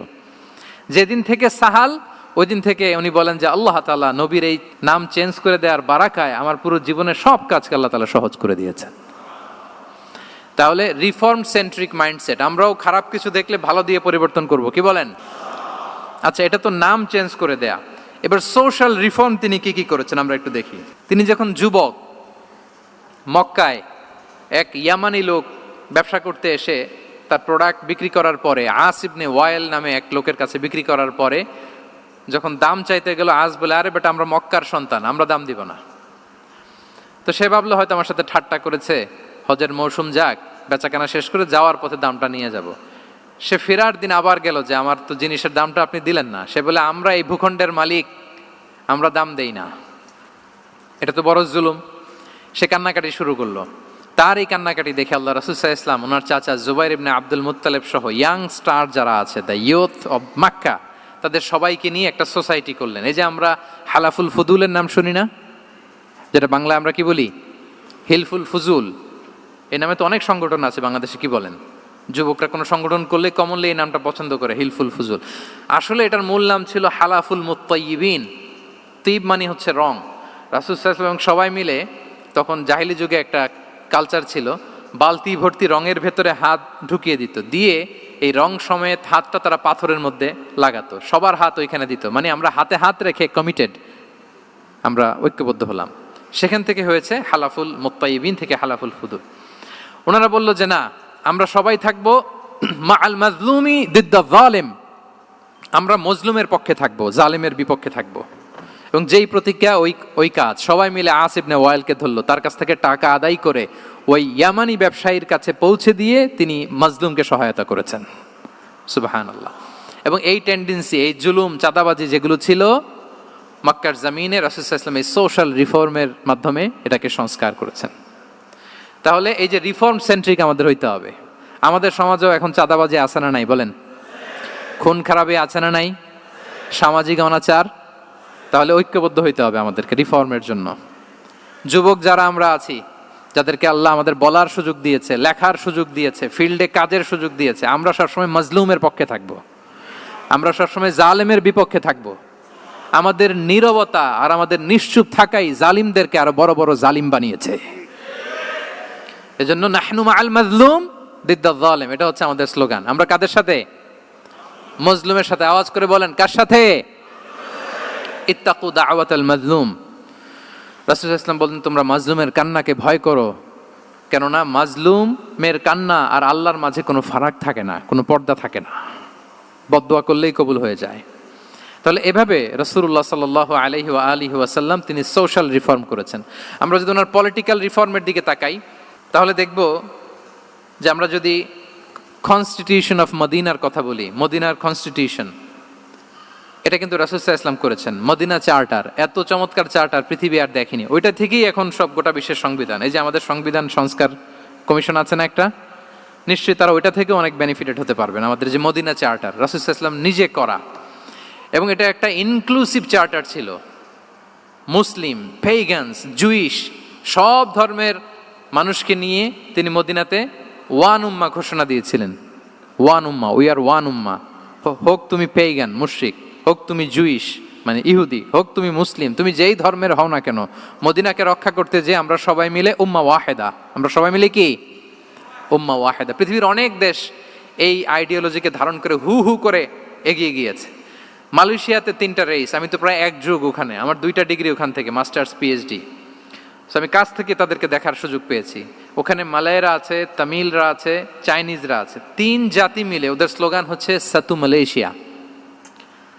মালয় ভাষায় সাতু মানে হচ্ছে ওয়ান, মালয় ভাষায় সাতু মানে কি ওয়ান। সাতু মালয়েশিয়া মানে আমরা হতে পারি চাইনিজ, হতে পারি তামিল, কিংবা হতে পারি মালয় ভূমিপুত্রা, কিন্তু সবাই মিলে দেশের স্বার্থে আমরা সবাই কি এক। এটাই লাগবে আমাদের নতুন বাংলাদেশে। জুলাই আপরাইজিং এর পরে আমাদের এই ঐক্যবদ্ধ থাকার বাংলাদেশ আমরা চাই কি চাই না বলেন? সাম্রাজ্যবাদকে রুখে দিতে, যে কোনো ষড়যন্ত্রকে রুখে দিতে ঐক্যবদ্ধ থাকার কোনো বিকল্প নাই, ঠিক কিনা বলেন? ঐক্যবদ্ধ থাকতে হবে আমাদেরকে, যেটা রাসূলুল্লাহ সাল্লাল্লাহু আলাইহি ওয়া আলিহি ওয়াসাল্লাম মদিনা চার্টারে আমাদেরকে শিখিয়েছেন যে আমরা ওয়ান উম্মাহ। তাহলে খারাপ নাম দেখলে চেঞ্জ করতেন, পলিটিক্যাল রিফর্ম করেছেন ওয়ান উম্মাহ গঠনের মধ্য দিয়ে। ফিনান্সিয়াল রিফর্ম যদি বলি, শুধু financial reforms by prophet Muhammad peace be upon him, এটা নিয়ে লম্বা কথা বলা যেতে পারে। শুধু একটা উদাহরণ দিয়ে শেষ করি। বিদায় হজের ভাষণে উনি সুদকে চিরতরে কবরস্থ করেছেন, সুদকে চিরতরে কবরস্থ করেছেন, এবং এটা অন্যের জন্য না, নিজের ঘর দিয়ে শুরু করেছেন। উনি বলেছেন যে এই হানাহানি রক্তপাত এটা বন্ধ, আমার গোত্রের একটা এরকম রক্তের দাবি আছে, এটা আমি শেষ ঘোষণা করলাম। এরপর বললেন যে সুদ কবর দিলাম, অন্য জায়গা থেকে না, আমার পরিবার থেকে। রাসূল ইসলামের চাচা স্বয়ং আব্বাস রাদিয়াল্লাহু তাআলা আনহুর অনেক সুদের ট্রানজ্যাকশন ছিল, ইন্টারেস্ট, সুদের ব্যবসা ছিল। রাসূল ইসলাম বলেন আজকে থেকে এই সুদ আমি চিরতরে মাটির নিচে কবর দিয়ে দিলাম। আল্লাহু আকবার। দেখেন সোশ্যাল রিফর্ম। তাহলে পরিবর্তন করতে হলে আগে নিজের ঘর থেকে, আগে কোত্থেকে? নাকি ওই ফ্যামিলি থেকে? হ্যাঁ, আমাদের মধ্যে যেটা হয়, আমরা ওয়াজ নসিহত বা ভালো কথা শুনলেই এটাকে ধরে নিই যে এটা ওর জন্য, ওর জন্য, মানে প্রত্যেকটা ওয়াজই যে আমার জন্য হইতে পারে, প্রত্যেকটা নসিহাতের যে প্রাইম অডিয়েন্স আমি হইতে পারি, এইটা আমাদের মাথায় কেন যেন আসে না। আমরা কোনো ভালো নসিহত শুনলে আমরা ভাবি এটা আসলে সমাজে দরকার, ওর দরকার, আমার ভাইয়ের দরকার, কিন্তু এটা যে আমার দরকার, প্রতিটা নাসিহাতের প্রথম অডিয়েন্স হওয়া দরকার কে? আমি নিজে। তাহলে পরিবর্তন শুরু করতে হবে নিজ থেকে। ওর এই সমস্যা, ওর এই সমস্যা, ওর এটা, আরে মিয়া তোমার কি সমস্যা ওইটা বলো। শুধু ওর ওর না দেখে নিজেরটাও দেখতে হবে। দেখেন, অন্যের দিকে এক আঙ্গুল দেখালে নিজের দিকে কয় আঙ্গুল যায় বলেন তো? এই যে নিজের দিকে কিন্তু তিনটা। আমি যদি এরকম করি তা আমার দিকে আসে তিনটা। এজন্য নিজ থেকে, নিজের ফ্যামিলি থেকে আমরা সংস্কার শুরু করব। কি বলেন? ওমরে ফারুক রাদিয়াল্লাহু তাআলা আনহু যখন ফ্যামিলি মিটিংয়ে বসতেন, উনি ওনার সন্তানদেরকে বলতেন, শোনো, তোমরা খলিফাতুল মুসলিমিন, আমিরুল মুমিনিনের সন্তান। তোমাদের কোনো বাজে কাজ যদি সমাজে আসে, তোমাদের কোনো অন্যায় যদি আমার কানে আসে, অন্যের জন্য যা শাস্তি তোমাদের জন্য হবে ডবল শাস্তি। ওমরে ফারুক সন্তানদেরকে বলতেন, তোমরা যদি কোনো ভুল করো, একটা যদি হদ কায়েম করা লাগে এমন অন্যায় যদি করো, একটা হচ্ছে আল্লাহর দেয়া হদ, আর একটা হবে আমি উমরের দেয়া হদ।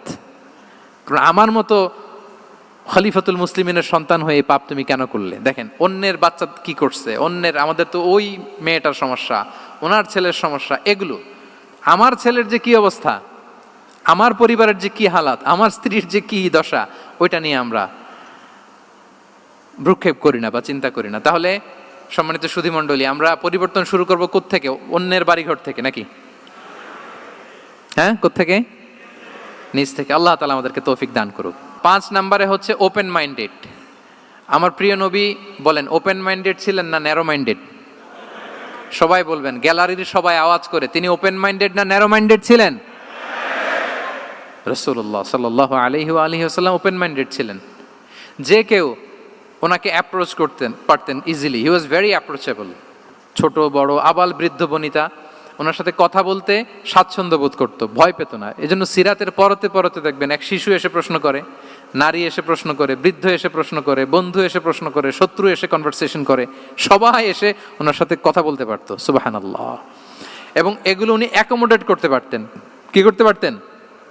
অ্যাকোমোডেট করতেন। ছোট্ট একটা উদাহরণ দেই, আসির আল হালাবিয়া থেকে নেয়া একটা বিখ্যাত সিরাতের গ্রন্থ। বদরের যুদ্ধে রাসূল সাল্লাল্লাহু আলাইহি ওয়াসাল্লাম বদরের মাঠে সেনা ক্যাম্প স্থাপন করলেন। কি ক্যাম্প?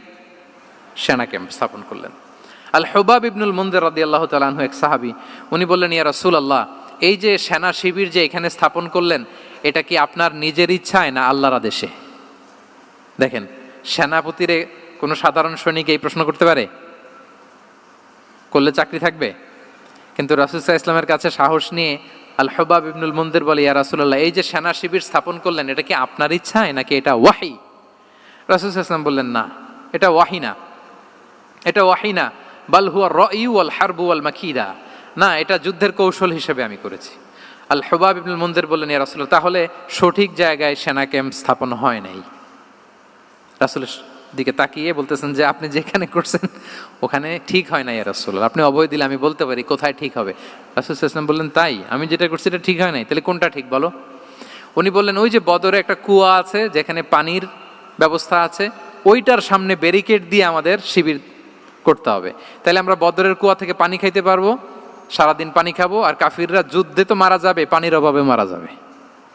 সুবহানাল্লাহ পড়বেন না?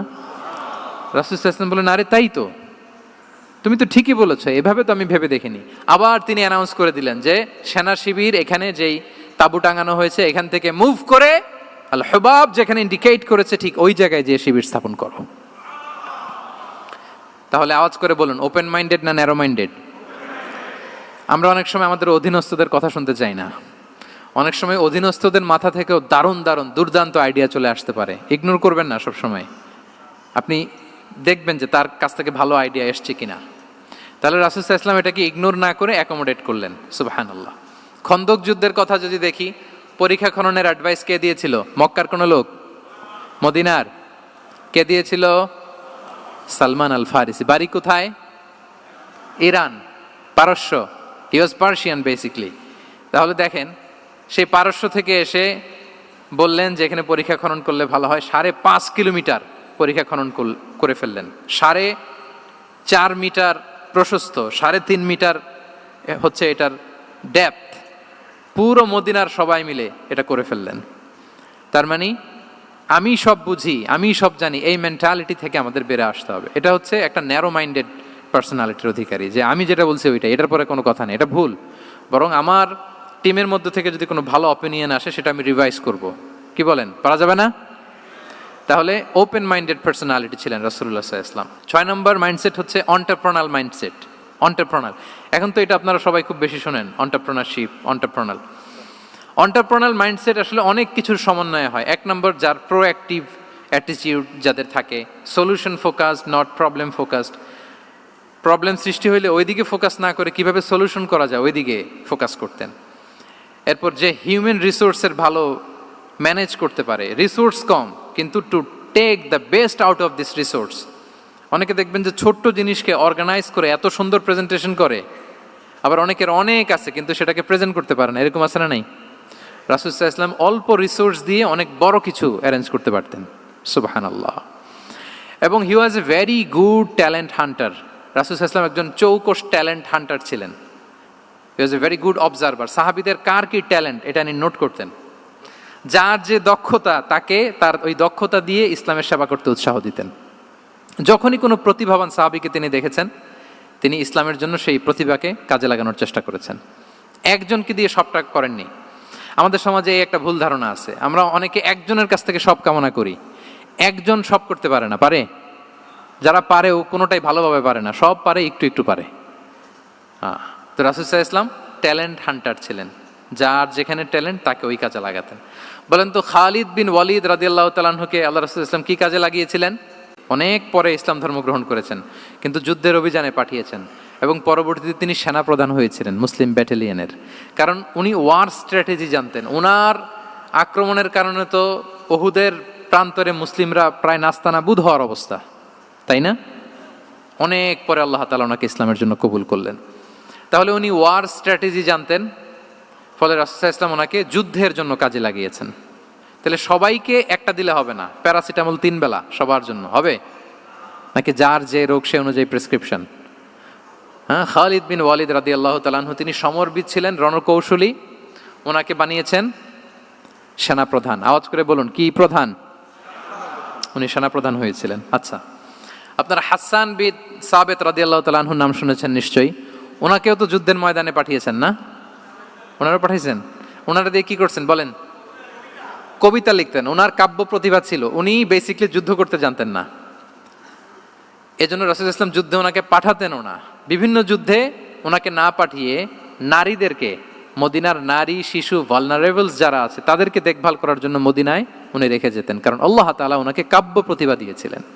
ওনার এক এক কবিতা পড়লে গায়ের লোম খাড়া হয়ে যায়, you will have goosebumps, literally আপনার গায়ের পশম দাঁড়িয়ে যাবে। এবং উনি ওনার কবিতা দিয়ে মুসলিমদেরকে, সাহাবীদেরকে উজ্জীবিত করতেন। মসজিদে নববীতে আল্লাহ রাসূল সাল্লাল্লাহু আলাইহি ওয়াসাল্লাম ওনার মিম্বারের পাশে শুধু হাসান বিন সাবিতের রাদিয়াল্লাহু তাআলা আনহুর জন্য আলাদা একটা মিম্বার বানিয়েছিলেন, যে হাসান তুমি ওখানে উঠে কবিতা লিখে আমার সাহাবাদেরকে উজ্জীবিত করবে জিহাদের জন্য। আল্লাহু আকবার। তাহলে একজনকে সেনাপ্রধান, আরেকজনকে জাতীয় কবি, আরেকজনকে হাসান বিন সাবিত রাদিয়াল্লাহু তাআলা আনহুকে কি বানালেন? জাতীয় কবি বানালেন। আচ্ছা, হুযাইফা ইবনে ইয়ামান রাদিয়াল্লাহু তাআলা আনহু, ওনার ছিল ডিটেকটিভ মাইন্ড, এজন্য ওনাকে রাসূল সাল্লাল্লাহু আলাইহি ওয়াসাল্লাম মদিনার গোয়েন্দা বিভাগের প্রধান বানিয়েছেন, head of detective division. Huzaifa ibnul Yaman ছিলেন মদিনার কি? হেড অফ ইন্টেলিজেন্স, গোয়েন্দা বিভাগের প্রধান। মুআয ইবনে জাবাল রাদিয়াল্লাহু তাআলা আনহু প্রশাসনিক কাজ খুব ভালো বুঝতেন। মদিনার সবচাইতে বড় সিনিয়র আমলা ছিলেন মদিনা রাষ্ট্রের সবচাইতে সিনিয়র আমলা মুআয ইবনে জাবাল রাদিয়াল্লাহু তাআলা আনহুকে রাসূল সাল্লাল্লাহু আলাইহি ওয়াসাল্লাম কবিতা লেখার দায়িত্বও দেন নাই, গোয়েন্দাগিরি করতে দেন নাই, ওনাকে ইয়ামানের গভর্নর করে পাঠিয়েছেন। সুবহানাল্লাহি বিহামদি। তাহলে যার যে যোগ্যতা তাকে সেই জায়গায় কাজে লাগানো, এটাকে বলে এন্টারপ্রেনাল মাইন্ডসেট। এটা কি বলে? এন্টারপ্রেনাল মাইন্ডসেট। আল্লাহ হাবিব সাল্লাল্লাহু আলাইহি ওয়াসাল্লামের এই মাইন্ডসেট ছিল। 7 নম্বর মাইন্ডসেট হচ্ছে কনসিডারেট মাইন্ডসেট। কনসিডারেট মানে হচ্ছে সুবিবেচক, যার বিবেচনা আছে, অথবা যে অন্যের প্রতি সহানুভূতিশীল, উচ্চ বিবেকবোধ সম্পন্ন ব্যক্তিত্ব। রাসূল সাল্লাল্লাহু আলাইহি ওয়াসাল্লাম he was the man of 6 senses. ওনার 6টা সেন্স কাজ করতে একসাথে। কয়টা? আমাদের করে কয়টা? 5টা তো আল্লাহ দিছে, অনেকের 3টাও কাজ করে না। কোন দিক দিয়ে কি হচ্ছে? দিন দুনিয়ায় নাই, সে একেবারে অন্য জগতের মানুষ। কি হচ্ছে চোখ কান খোলা নাই, কিছু জানা নাই। কিন্তু রাসূল সাল্লাল্লাহু আলাইহি ওয়াসাল্লাম he was man of 6 senses. চারদিকে কোথায় কি হচ্ছে, কার একটু অসুবিধা হয়ে যাচ্ছে, কার একটু সমস্যা, খুব অন্যের ব্যথায় ব্যথিত ছিলেন, অন্যের দুঃখে দুঃখী ছিলেন। অন্যের প্রতি সহানুভূতি ছিলেন, ম্যান অফ সিক্স সেন্সেস ছিলেন তিনি। সিরাত থেকে দু একটা উদাহরণ দেখেন। একবার রাতের নামাজ, সম্ভবত এশার নামাজ, খুব ছোট্ট করে শেষ করে দিলেন। তো সাহাবারা জিজ্ঞেস করলেন, ইয়া রাসূলুল্লাহ, নামাজ তো এত তাড়াহুড়ো করতে আপনাকে কখনো দেখিনি। তিনি বললেন, আমি নামাজের মাঝখানে এক ছোট্ট বাচ্চার কান্না শুনেছি। আনাস রাদিয়াল্লাহু বর্ণনা করেন যে কানা রাসূলুল্লাহ সাল্লাল্লাহু আলাইহি ওয়াসাল্লাম ইয়াসমাউ বুকা আস-সাবিয়্যি মা উম্মি। আমি যখন নামাজে ইমামতি করছি, পেছনে মহিলাদের কাতারের ওখান থেকে একটা ছোট্ট শিশুর কান্নার আওয়াজ আমার কানে আসলো। দেখেন কি সেন্স। তো আমার মনে হচ্ছিল বাচ্চার কান্নায় পেছনের কাতারে মায়ের বড্ড কষ্ট হচ্ছে, যে মাটা বাচ্চাটাকে নিয়ে এসছে উইমেন প্রেয়ার হলে, তাকে বাচ্চাটাকে ম্যানেজ করতে বা সামলাতে মায়ের বড্ড কষ্ট হয়ে যাচ্ছে আমার মনে হচ্ছে। এজন্য আমি নামাজটা একটু শর্টকাটে শেষ করে দিয়েছি। Could you imagine that? কি নবী আমরা পেয়েছি, কিরকম কনসিডারেট ছিলেন, কতটা সুবিবেচক ছিলেন, অন্যের প্রতি কতটা সহানুভূতিশীল ছিলেন তিনি, অন্যের যাতে কোনো সমস্যা না হয় এটা খেয়াল করতেন। মুআয ইবনে জাবাল রাদিয়াল্লাহু তাআলা আনহুকে মদিনার পাশেই এক মসজিদের ইমাম করে পাঠালেন। উনি ইমামতির দায়িত্ব পেয়ে একবার মাগরিবের নামাজে সূরা বাকারা তেলাওয়াত শুরু করলেন। তো ওনার হয়তো তেলাওয়াত করতে করতে একটা ইমোশন চলে আসছে, উনি তো সুরের ঝংকার দিয়ে তেলাওয়াত করতেছেন। এখন পেছনে যারা মুসল্লি ছিল এরা ছিল সব কৃষিজীবী সাহাবী। এরা কি ছিল? সারা দিন ওট দিয়ে, খেজুর গাছে পানি দিয়ে জান যায় কোনো রকম ফরজ পেরে যায় ঘুমাইতে হবে। এই সাহাবীরা যখন পিছনে দাঁড়াইছে আর উনি ধরছে কোন সূরা? সূরাতুল বাকারা। এখন ওনারা তো আর থাকতে পারে না, ওনার সাথে থাকতে না পারে এক সাহাবী নামাজ রেখে দিয়ে ডাইরেক্ট রাসূল সাল্লাল্লাহু আলাইহি ওয়াসাল্লামের কাছে, কারণ বড় হুজুর তো আছে মদিনায়, যে বিচার দিছে ইয়া রাসূলুল্লাহ, দেখেন এমন একজনকে ইমাম করে অ্যাসাইন করেছেন, উনি মাগরিবের সালাতে সূরা বাকারা পড়ে, আর আমরা হচ্ছি কৃষিজীবী শ্রমজীবী সাহাবী, আমাদের তো এত বড় কেরাতের সাথে জয়েন করা সম্ভব না। রাসূল সাল্লাল্লাহু আলাইহি ওয়াসাল্লাম রেগে গেলেন, চেহারাটা আগুনের গোলার মতো লাল হয়ে গেল। মুআয ইবনে জাবাল রাদিয়াল্লাহু তাআলা আনহুকে ডেকে পাঠালেন, ডেকে বললেন, আফাত্তানুন আনতা ইয়া মুআয, আফাত্তান, তুমি কি ফিতনা সৃষ্টি করতেছো? ওখানে পাঠাইছি কমিউনিটির ইউনিটি ধরে রাখার জন্য, তুমি ওখানে যে ফিতনা সৃষ্টি করতেছো। তুমি কি সাব্বিহ ইসমা রাব্বিকাল আ'লা এই সূরা তোমার মুখস্থ নাই? ওয়াদ-দুহা ওয়াল-লাইলি ইযা সাজা এটা পারো না? ওয়াশ-শামসি ওয়া দুহাহা এটা মুখস্থ নাই? তো তুমি কেন এই সূরাগুলো দিয়ে নামাজ পড়াও না? কেন পড়াও না? এরপর তিনি বললেন, যখন ইমামতির সুযোগ পাবে, সুযোগ পেয়ে লম্বা কেরাত ধরো না, ছোট্ট কেরাত দিয়ে নামাজ শেষ করো। কেননা তোমার পেছনে বয়স্করা আছে, মুরব্বীরা আছে, অসুস্থরা আছে। জাল হাজা, তার একটা জরুরি কাজ পড়ছিল, যাচ্ছিল, হঠাৎ মাগরিবের আজান, ভাবলো রাস্তার পাশে যেহেতু আজান দিছে নামাজটা পড়ে নেই। নামাজে ঢুইকা দেখছে আপনি সূরা বাকারা ধরছেন, তো বেচারা কি কাজ করবে না কি করবে?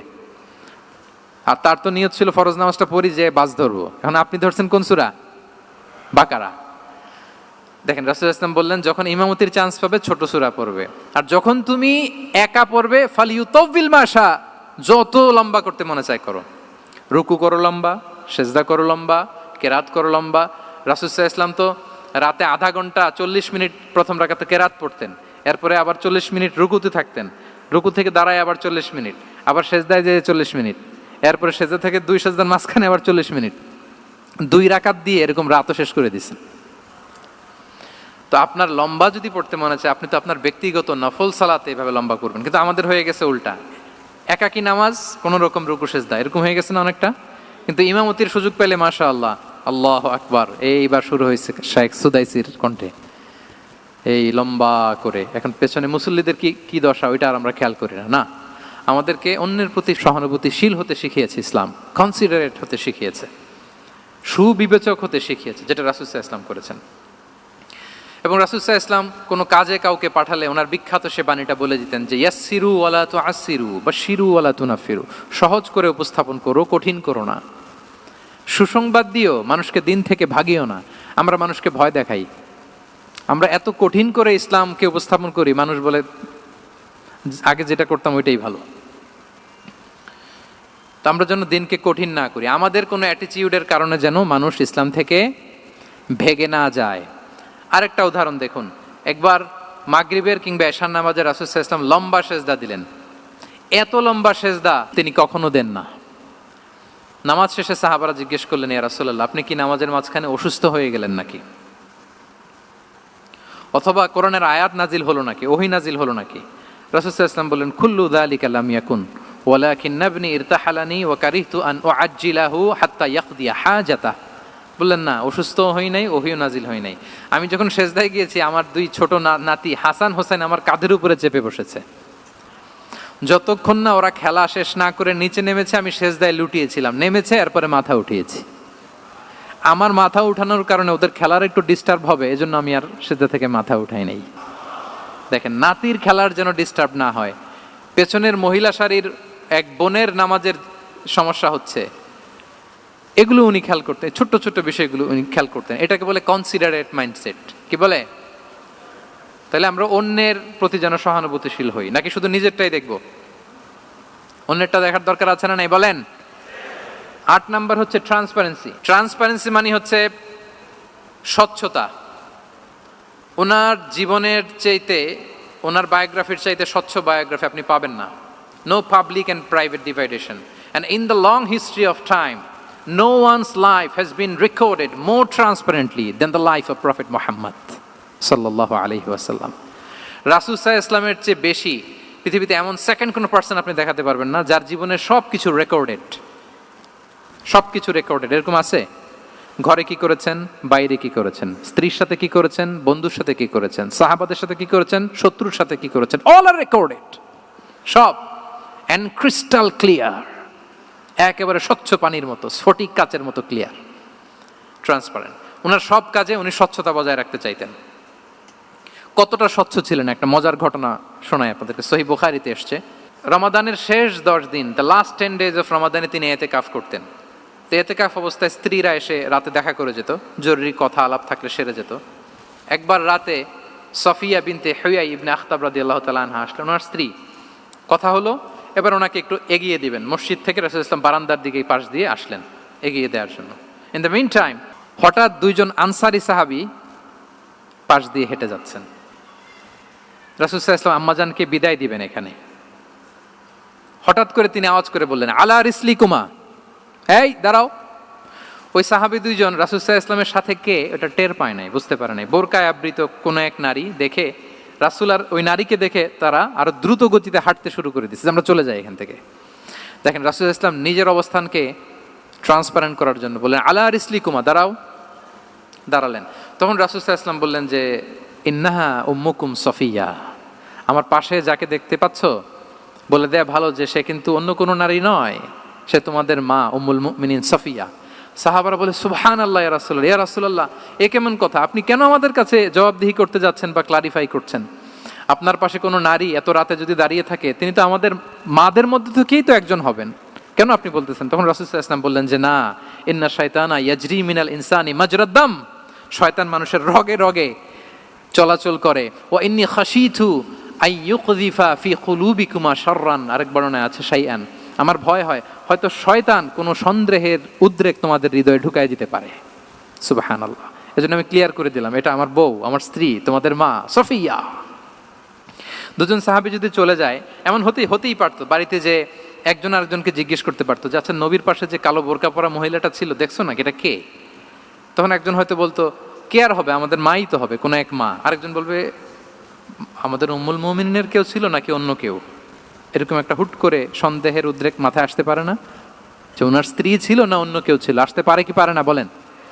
ওই সন্দেহের অবকাশটুকু রাসূল সাল্লাল্লাহু আলাইহি ওয়াসাল্লাম রাখেন নাই। উনি বলে দিলেন যে, এটা তোমাদের মা, এটা সফিয়া। এই সন্দেহের অবকাশের কোনো সুযোগ নাই। তাহলে রাসূল সাল্লাল্লাহু আলাইহি ওয়াসাল্লামের পুরো লাইফ ছিল ট্রান্সপারেন্ট, একেবারে স্বচ্ছ। তাহলে রাসূল সাল্লাল্লাহু আলাইহি ওয়াসাল্লামের লাইফ তিনি কত স্বচ্ছতার সাথে কাটিয়েছেন, এটা ক্লিয়ার না আমাদের সাথে? Transparent mindset. 9 নাম্বার হচ্ছে অ্যাপ্রিসিয়েটিভ, অর্থাৎ অন্যের প্রশংসা করা। আমরা অনেক সময় অন্য কেউ ভালো কাজ করলে অ্যাপ্রিসিয়েট করতে চাই না, আমরা গুণমুগ্ধ হই কিন্তু গুণগ্রাহী হতে চাই না, অন্যরে ক্রেডিট দিতে চাই না, তার ভালো কাজে স্বীকৃতি দিতে চাই না। হয়তো আমার দলের লোক না, বা আমার চিন্তার লোক না, বা আমার সার্কেলের লোক না, তার প্রশংসা করতে চাই না, তার গুণগ্রাহী হতে চাই না। এরকম মেন্টালিটি আমরা অনেকে ক্যারি করি না? রাসূল সাল্লাল্লাহু আলাইহি ওয়াসাল্লাম এটা করেননি। ভালো কিছু দেখলে মুসলিম হোক অমুসলিম হোক অ্যাপ্রিসিয়েট করতেন। Basically he develop the culture of appreciation. এটা আমাদের করতে হবে। আপনার ছেলে ভালো কিছু করেছে, অ্যাপ্রিসিয়েট করেন, ও কনফিডেন্স ফিরে পাবে। আপনার স্ত্রী ভালো রান্না করেছে, অ্যাপ্রিসিয়েট করেন, সে আনন্দিত হবে। আপনার বন্ধু ভালো কিছু একটা করেছে, তাকে ইন্সপায়ার করেন, অ্যাপ্রিসিয়েট করেন। রাসূল সাল্লাল্লাহু আলাইহি ওয়াসাল্লাম একবার এক বৈঠকে 8 জন সাহাবীকে 8টা কমপ্লিমেন্ট দিয়েছেন। 8টা অ্যাপ্রিসিয়েশন দিয়েছেন। তিনি বলেছেন আরহামু উম্মতি বি উম্মতি আবু বকর। দেখেন 8 জন সাহাবীর 8টা গুণের বর্ণনা দিচ্ছেন। তিনি বললেন আমার উম্মতের মধ্যে সবচাইতে রহম দিলের সাহাবী হচ্ছে কে?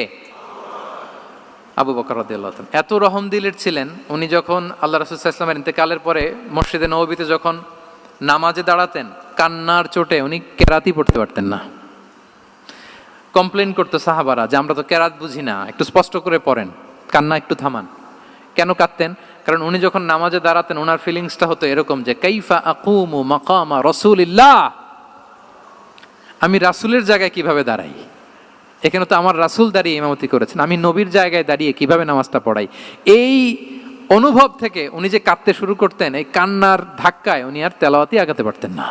আরহামু উম্মতি বি উম্মতি আবু বকর, আমার উম্মতের মধ্যে সবচাইতে রহম দিলের হচ্ছেন আবু বকর। ও আসাদ্দুহুম ফি আমরিল্লাহি ওমর, দেখেন প্রশংসা করতেছেন। আর আমার উম্মতের মধ্যে আল্লাহর দিন বাস্তবায়নে সবচাইতে কঠোর হচ্ছে ওমর। মুনাফিকরা ওনাকে জমের মতো ভয় পেত, ইভেন শয়তান ভয় পেত। রাসূল সাল্লাল্লাহু আলাইহি ওয়াসাল্লাম বলেন ওমর, তুমি যদি এই রাস্তা দিয়ে হাঁটো, শয়তান যদি দেখতে পায়, শয়তান এই রাস্তা রেখে দিয়ে অন্য কোনো রাস্তা থাকলে ওইটা দিয়ে হাঁটে। সুবহানাল্লাহি বিহামদি। আমাদের অনেক সময় এমন হয় না যে আমাদের বাচ্চারা ছেলেমেয়েরা খেতে চায় না, আমাদের নাতি নাতনিরা খেতে চায় না, মায়েরা খাবার নিয়ে পেছনে পেছনে ঘুরে, আর তখন ভয় দেখায় এই রাত্রিবেলা তাড়াতাড়ি খাও, ওই যে বাঘ আসবে বাঘ, বিড়াল আসবে বিড়াল, তাড়াতাড়ি না খেলে কিন্তু ভূত আসবে ভূত, এরকম বলেন আপনারা? বলেন না? এই দায়িত্ব তো আপনাদের কাঁধে থাকে না? তো ওই যে আমাদের বোনরা বলতে পারবে, বোনরা খাবার নিয়ে ঠিকই রাত্রিবেলায় বাচ্চাদের পেছনে পেছনে এরকম দৌড়াতে হয়।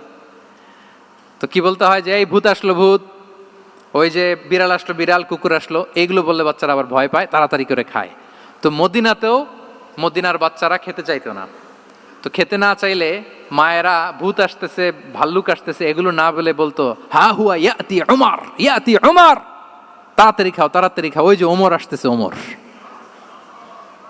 সুবহানাল্লাহি বিহামদি। ওয়া আশাদ্দুহুম ফি আমরিল্লাহি উমর, আল্লাহর দিন বাস্তবায়নে সবচাইতে কঠোর ছিলেন ওমর রাদিয়াল্লাহু তাআলা আনহু। ওয়া আসদাকুহুম হায়াআন উসমান, সবচেয়ে লাজুক সাহাবী ছিলেন উসমান রাদিয়াল্লাহু তাআলা আনহু। শুধু অর্থ বলে যাই। ওয়া আকরাউহুম লিকিতাবিল্লাহি উবাই ইবনে কাব, সবচেয়ে কোরআনের ভালো কেরাত পড়তে পারতেন উবাই ইবনে কাব। আফরাদুহুম যায়েদ ইবনে সাবিত, উত্তরাধিকার বন্টনের নীতিমালা ফারায়েজের জ্ঞান ছিল যায়েদ ইবনে সাবিত রাদিয়াল্লাহু তাআলা। ওয়া আ'লামুহুম বিল হালালি ওয়াল হারামি মুআয ইবনে জাবাল, এই উম্মতের হালাল হারামের স্পেশালিস্ট সাহাবী হচ্ছেন মুআয ইবনে জাবাল। আলা ওয়া ইন্না লিকুল্লি উম্মাতিন আমিনান ওয়া আমিনা হাদিহিল উম্মাহ আবু উবাইদা ইবনুল জাররাহ, সব উম্মতের একজন বিশ্বস্ত লোক থাকে, এই উম্মতের সবচাইতে বিশ্বস্ত লোক হচ্ছে আবু উবাইদা ইবনুল জাররাহ। দেখেন 8 জন সাহাবীর 8টা গুণের কথা বললেন। আচ্ছা, রাসূল সাল্লাল্লাহু আলাইহি ওয়াসাল্লাম যখন সাহাবীদের প্রশংসা করেছেন, ওই সাহাবীদের কেমন লেগেছে বলেন তো? ফিলিংসটা ভালো লেগেছে না? হৃদয়ে জুড়িয়েছে, ইন্সপায়ার্ড হয়েছেন, মোটিভেটেড হয়েছেন। সাহাবীদের মধ্যে সবচাইতে সুরেলা গলার কণ্ঠের অধিকারী ছিলেন আবু মুসা আল-আশআরী রাদিয়াল্লাহু তাআলা আনহু। তো রাসূল সাল্লাল্লাহু আলাইহি ওয়াসাল্লাম একবার রাত্রিবেলা তার বাসার পাশ দিয়ে যাচ্ছিলেন, দীর্ঘ সময় ওনার কণ্ঠের তেলাওয়াত শুনলেন। পরের দিন সকালে বললেন যে আবু মুসা, তুমি তো চমৎকার গলায় তেলাওয়াত করো। আবু মুসা বলে, ইয়া রাসূলুল্লাহ, আমি তো কোনোদিন আপনার সামনে দাঁড়িয়ে তেলাওয়াত করি না, আপনি কি করে জানলেন? রাসূল সাল্লাল্লাহু আলাইহি ওয়াসাল্লাম বললেন, গত রাতে তুমি যখন তেলাওয়াত করছিলে আমি তোমার ঘরের পাশ দিয়ে যাচ্ছিলাম, আমি মনোযোগ দিয়ে শুনেছি। আবু মুসা বলে, ইয়া রাসূলুল্লাহ, আপনি আমার তেলাওয়াত শুনতেছেন, ওইটা জানলে তো আমি ফজর পর্যন্ত তেলাওয়াত চালিয়ে যেতাম, হাত্তাল ফাজর আমি তেলাওয়াত চালিয়ে যেতাম ইয়া রাসূলুল্লাহ। আল্লাহ রাসূল সাল্লাল্লাহু আলাইহি ওয়াসাল্লাম তখন বললেন, লাকাদ উতিতা মিজমারান মিন মাজামিরি আলি দাউদ, হে আবু মুসা, দাউদ আলাইহিস সালামের গলায় আল্লাহ তাআলা যেমনি সুরের ঝংকার দিয়েছেন, এই উম্মতের মধ্যে তোমার গলায় আল্লাহ সেই সুরের লহরী ঢেলে দিয়েছে। বলেন এই অ্যাপ্রিসিয়েশন যখন রাসূলের মুখ থেকে পাইলো কেমন লাগবে ওনার? এখানে ধরেন আপনি কেউ হাফেজে কোরআন শেখ সুদাইস যদি বলে যে মাশাআল্লাহ মাশাআল্লাহ আনতা কারিউল কুররা, আপনাকে যদি এটা বলে কেমন লাগবে আপনার? হ্যাঁ, সারা দুনিয়া তো এটা বলে বেড়াবেন যে শেখ সুদাইস আমার রেসিটেশনের প্রশংসা করেছে, খাবার ইমাম আমার প্রশংসা অ্যাপ্রিসিয়েট করেছে। আর স্বয়ং রাসূলুল্লাহ সাল্লাল্লাহু আলাইহি ওয়াসাল্লাম যখন বলে তোমার গলায় আল্লাহ সুরের ঝংকার ঢেলে দিয়েছে, তখন ওনার কেমন লেগেছে? এজন্য আপনার ছেলে মেয়ে স্ত্রী বন্ধু আপনার সার্কেলের কেউ কোনো ভালো কাজ করলে কৃপণতা করবেন না, অ্যাপ্রিসিয়েট করুন। রাসূল সাল্লাল্লাহু আলাইহি ওয়াসাল্লাম অ্যাপ্রিসিয়েশন আমাদেরকে শিখিয়েছেন। ইভেন মুখাইরেক নামে এক ইহুদি ছিল, মদিনার সব ইহুদিরা বিট্রে করেছে, কিন্তু এই মুখাইরেক নামে এক ইহুদি উহুদের যুদ্ধে মুসলিমদের পক্ষে লড়াই করে নিহত হয়েছে, সে তার কথা রেখেছে। মুসলিম সাহাবীদের শহীদদের লাশের সাথে যখন এই ইহুদি তার লাশও আনা হলো, রাসূল সাল্লাল্লাহু আলাইহি ওয়াসাল্লাম তার দিকে তাকায় বললেন, মুখাইরিক খায়রু ইয়াহুদ, Mukhayriq is the best among Jewish. তিনি বললেন মুখাইরিক, এই পৃথিবীতে যত ইহুদি আছে এখানকার ইহুদিদের মধ্যে মুখাইরিক হচ্ছে সবচেয়ে শ্রেষ্ঠ ইহুদি। দেখেন মুখাইরিক কোন ধর্মের ছিলেন? মুসলিম নাকি? কোন ধর্মের? ইহুদি হওয়ার পরেও তাকে এপ্রিসিয়েশন করতে রাসূল সাল্লাল্লাহু আলাইহি ওয়াসাল্লাম ভুলেন নাই। তাহলে আমরা যেন এপ্রিসিয়েটিভ মাইন্ডসেটের অধিকারী হই। 10 নম্বরে হচ্ছে ফ্লেক্সিবল, মানে কোনো বিষয়ে খুব অনড় হয়ে থাকা, এটা রাসূল সাল্লাল্লাহু আলাইহি ওয়াসাল্লাম ছিলেন না, ফ্লেক্সিবল ছিলেন। আমরা অনেক সময় বলি না যে ভাই আপনি কি 9টায় আসতে পারবেন না 10টায়, বলে আম ফ্লেক্সিবল উইথ দিস, মানে যেটা বলবেন আমার সমস্যা, এরকম ইজি গোয়িং ছিলেন উনি, গো ধরে থাকতেন না, যে কোনো পরিস্থিতিকে সামলে নিতেন। ফ্লেক্সিবল হচ্ছে যে কোনো পরিবেশ পরিস্থিতির সাথে নিজেকে মানিয়ে নেওয়া, খাপ খাওয়া, নিজেকে সামলে নেওয়া, সলিউশন বের করে ফেলা, এটা রাসূল সাল্লাল্লাহু আলাইহি ওয়াসাল্লামের ছিল, এটাকে বলে ফ্লেক্সিবল মাইন্ডসেট। নাজরানের 60 জন খ্রিস্টান পাদ্রী এসেছিল মদিনায় দেখা করতে। এখন এত মানুষকে সম্মানিত মেহমান উনি কোথায় বসতে দিবেন, পরামর্শ করলেন কোথায় বসতে দেওয়া যায়। এক সাহাবী বলে আমার কাছে কিছু খেজুর পাতা আছে, ওটা বিছায়া একটা জায়গা করি ওখানে বসি। রাসূল সাল্লাল্লাহু আলাইহি ওয়াসাল্লাম বললেন না, দামি মেহমান, এটা হয়। আরেকজন বলে বিকেল বেলায় তো সূর্য পড়ে যাবে, পাহাড়ের ছায়ায় উহুদ পাহাড়ের ওই পাশে যেয়ে বসি। রাসূল সাল্লাল্লাহু আলাইহি ওয়াসাল্লাম বললেন না, এটাও তো হয় না। বলতে বলতে ওই 60 জন পাদ্রী চলেই আসছেন এই মানে বিদেশি মেহমান, ফরেন ডেলিগেশন। কি করবেন? রাসূল সাল্লাল্লাহু আলাইহি ওয়াসাল্লাম 60 জনকে মসজিদে নববীর ভেতরে নিয়ে বসালেন, মসজিদে নববীর ভেতরে বসালেন। এবং সিরাতে ইবনে ইসহাকে এসেছে যে তখন ওদের আবার ইবাদতের সময় হয়েছে, রাসূল সাল্লাল্লাহু আলাইহি ওয়াসাল্লাম তাদেরকে ইবাদতেরও সুযোগ দিয়েছেন। তাদের কিবলা পূর্ব দিকে, তারা পূর্ব দিকে হয়ে 60 জন ওখানে ইবাদত করেছে, তাদের ধর্মের রীতি অনুযায়ী সালাত আদায় করছে। দেখেন কতটা ফ্লেক্সিবল ছিলেন রাসূল সাল্লাল্লাহু আলাইহি ওয়াসাল্লাম। ফজরের সালাতের পরে ঘরে ঢুকেই আম্মাজান আয়েশাকে জিজ্ঞেস করতেন কোনো খাবার আছে? আম্মাজান আয়েশা যদি বলতেন আছে, তিনি সেটা খেতেন। কোনোদিন যদি বলতেন না ইয়া রাসূলুল্লাহ ঘরে তো খাবার নাই, তখন রাসূল সাল্লাল্লাহু আলাইহি ওয়াসাল্লাম বলতেন ফা ইন্নী সাইম, অসুবিধা নাই, খাবার যেহেতু নাই আমি রোজা রেখে দিলাম। কত ইজি গোয়িং। আচ্ছা আমরা হলে কি করতাম বলেন তো? ফজরের পরে ঘরে গেছেন, আপনি বড় সাহেব না, এবার যাওয়ার পরে জিজ্ঞেস করছেন কি আছে খাবার দাও, যদি বলে ঘরে কিছু নাই, কি বলবেন দেখি, কয়েকটা উত্তর আসুক। হ্যাঁ, খবর আছে? এই তো যদি আমরা আলহামদুলিল্লাহ বলি, that is called easy going and flexible mindset. এটাই হওয়া উচিত। খাবার থাকলে খেতেন, না থাকলে বলতেন okay I am fasting, it's not a big deal, ফা ইন্নী সাইম, যেহেতু নাই কি আর করবো, আমি রোজা রেখে দিলাম। এরকম ইজি গোয়িং ছিলেন। দেখেন his life was so simple but so special. Muhammad সাল্লাল্লাহু আলাইহি ওয়াসাল্লাম তাহলে ফ্লেক্সিবল ছিলেন। 11 নাম্বার হচ্ছে অপটিমিস্টিক মাইন্ডসেটের অধিকারী ছিলেন। অপটিমিস্টিক, প্যাসিমিস্টিক ছিলেন না, মানে ইতিবাচক চিন্তা করতেন সবসময়। কি চিন্তা করতেন? আপনি আজকের এই হলরুমের কিছু ভুল ধরতে পারবেন না, যদি বলে যে কয়েকটা ভুল ধরেন, বলবেন যে এই সমস্যা, সাউন্ডের সমস্যা, ওইদিকে এটা নাই, ওইদিকে এটা নাই, এটা হচ্ছে ভুল। আপনি প্যাসিমিস্টিকটা ধরলেন। এবার যদি বলা হয় আজকের এই প্রোগ্রামের কয়েকটা পজিটিভ দিক বলেন, তখন আপনি কিন্তু কয়েকটা পয়েন্ট বের করতে পারবেন যে এটা ছিল একটা ইতিবাচক দিক, এই প্রোগ্রামের এটা ছিল একটা পজিটিভ দিক। তো রাসূল সাল্লাল্লাহু আলাইহি ওয়াসাল্লাম ওই পজিটিভ দিকগুলোতে ফোকাস করতেন। Come back positive, not go back negative. রাসূল সাল্লাল্লাহু আলাইহি ওয়াসাল্লামের কাছে এসে যদি কেউ বলতে ইয়া রাসূলুল্লাহ আমি খুব অসুস্থ, রাসূল সাল্লাল্লাহু আলাইহি ওয়াসাল্লাম বলতেন লা বাসা আলাইকা তুহুরুন ইনশাআল্লাহ। ইয়া রাসূলুল্লাহ আমি অসুস্থ, রাসূল সাল্লাল্লাহু আলাইহি ওয়াসাল্লাম বলতেন আরে don't worry, it will cleanse up you from your scenes if Allah wish, ইনশাআল্লাহ এতে তোমার যে গুনাহ টুনা আছে, পাপ আছে, এই পাপগুলোকে আল্লাহ তাআলা এই অসুস্থতা দিয়ে মোচন করে দিচ্ছেন। পড়েন সুবহানাল্লাহ।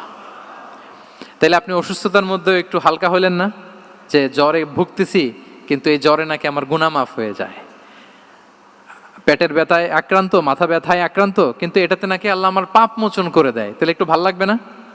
তাহলে দেখেন একটা কঠিন পরিবেশকে রাসূল সাল্লাল্লাহু আলাইহি ওয়াসাল্লাম সহজ করতেন। অসুস্থ শুনলেই লা বাস তুহুরুন ইনশাআল্লাহ, আর কিছু হবে না, আল্লাহ তোমার গুনাহ মাফ করে দিচ্ছে। অসুস্থ ব্যক্তি দেখলেই মাথায় হাত দিয়ে দোয়া করতেন আল্লাহুম্মা রাব্বান নাস আযহিবিল বাস ইশফি আনতাশ শাফি লা শিফাআ ইল্লা শিফাউক শিফাআন লা ইউগাদিরু সাকামা। উজ্জীবিত হয়ে যেত অসুস্থ ব্যক্তি। আমরা কি করি? কাউকে অসুস্থ দেখলে, রোগাক্রান্ত দেখলে, ওই রোগে সবচাইতে কষ্ট পেয়ে যে মারা গেছে তার ঘটনা বলা শুরু করি, যে হায় রে ভাই আপনার ক্যান্সার, আমার এক খালা ছিল ক্যান্সারের 4th স্টেজে চলে গেছিল, 14টা কেমো দেয়া লাগছে, এই যে ফিরিস্তি একেবারে ওনার দাফন কাফন পর্যন্ত। এখন বলেন ওই লোক যাও সুস্থ ছিল, এখন আর সুস্থ থাকবে? কথা বলেন, থাকবে? একটা দিব্যি সুস্থ মানুষকে যদি আপনি বলেন ভাই আপনাকে দেখতে কেমন যেন একটু রোগা রোগা লাগতেছে, অসুস্থ নাকি? এরপরে প্ল্যান করে ধরেন আপনি বললেন, উনি আবার ওদিকে যাওয়ার পরে আরেকজনকে প্ল্যান করে বলতে বললেন, ও বললো ভাই ব্যাপার কি, চেহারাটা কেমন শুকনা শুকনা। এরকম 5 জন বলার পরে ওই বিকেলে কাঁথা গায়ে দিয়ে শুয়ে ফেলবে বিছানায়। তো আপনি অসুস্থ এমনি বানায় ফেলছেন। কিন্তু রাসূলুল্লাহ সাল্লাল্লাহু আলাইহি ওয়া আলিহি ওয়াসাল্লাম উনি বলতেন লাবাস লাবাস আলাইক তাহুরুন ইনশাআল্লাহ, আরে সুস্থ হয়ে যাবা। এজন্য দেখতে গেলে আপনি উৎসাহিত করবেন, বলবেন আরে ভাই আপনারা তো খুব সুস্থ লাগতেছে। কে বলছে আপনি অসুস্থ? অসুস্থতার কোনো ছোঁয়াই তো আপনার মধ্যে নাই। হ্যাঁ, you are looking very fine, চমৎকার লাগতেছে আপনার, কে বলছে? তো ভালো হয়ে যাচ্ছেন। এটা বললে উনি আশা পায়। আর আপনি যদি ওই রোগে সবচেয়ে কষ্ট পেয়ে যে মারা গেল, এই ঘটনা যদি ওনারে শোনান, উনি বাঁচবে বলেন? তাহলে আমরা মানুষকে উৎসাহিত করব, অপটিমিস্টিক হব, প্যাসিমিস্টিক হব না। এবার বলুন হুনাইনের যুদ্ধে, কুইজ, হুনাইনের যুদ্ধ কত হিজরিতে হয়েছিল? 8ম। হ্যাঁ, মাত্র 2-4 জন বলতেছে। আমাদের ওই যে হাসানা ফাউন্ডেশনের একটা সিরা অলিম্পিয়াড চলতেছে, এটাতে অংশগ্রহণ করতে হবে আপনাদের। আমরা প্রতিদিন একটা করে কুইজ জানান দিচ্ছি মানুষদেরকে, একেবারে সব মুখস্থ হয়ে যাবে ইনশাআল্লাহ। তাহলে 8ম হিজরিতে হাওয়াজিন বনু সাকিব গোত্রের বিশাল ব্যাটালিয়ন নিয়ে ওরা আসছে, এবং ওরা আসছে যে আমরা শুধু একা যাব না, আমাদের স্ত্রী বাচ্চা কাচ্চা, আমাদের যার ঘরে যত সম্পদ আছে সব নিয়ে মরুভূমিতে যাব। এটা নিয়ে যাব কেন? সবার মধ্যে যেন ইন্সপিরেশন আসে যে যদি আমরা হারি, আমরা সব শেষ, আমাদের সম্পদও নিয়ে যাবে। আর এগুলো রক্ষার জন্য হলেও মুহাম্মদের বিরুদ্ধে আমাদেরকে জয়লাভ করতে হবে। কি টেকনিক দেখেন!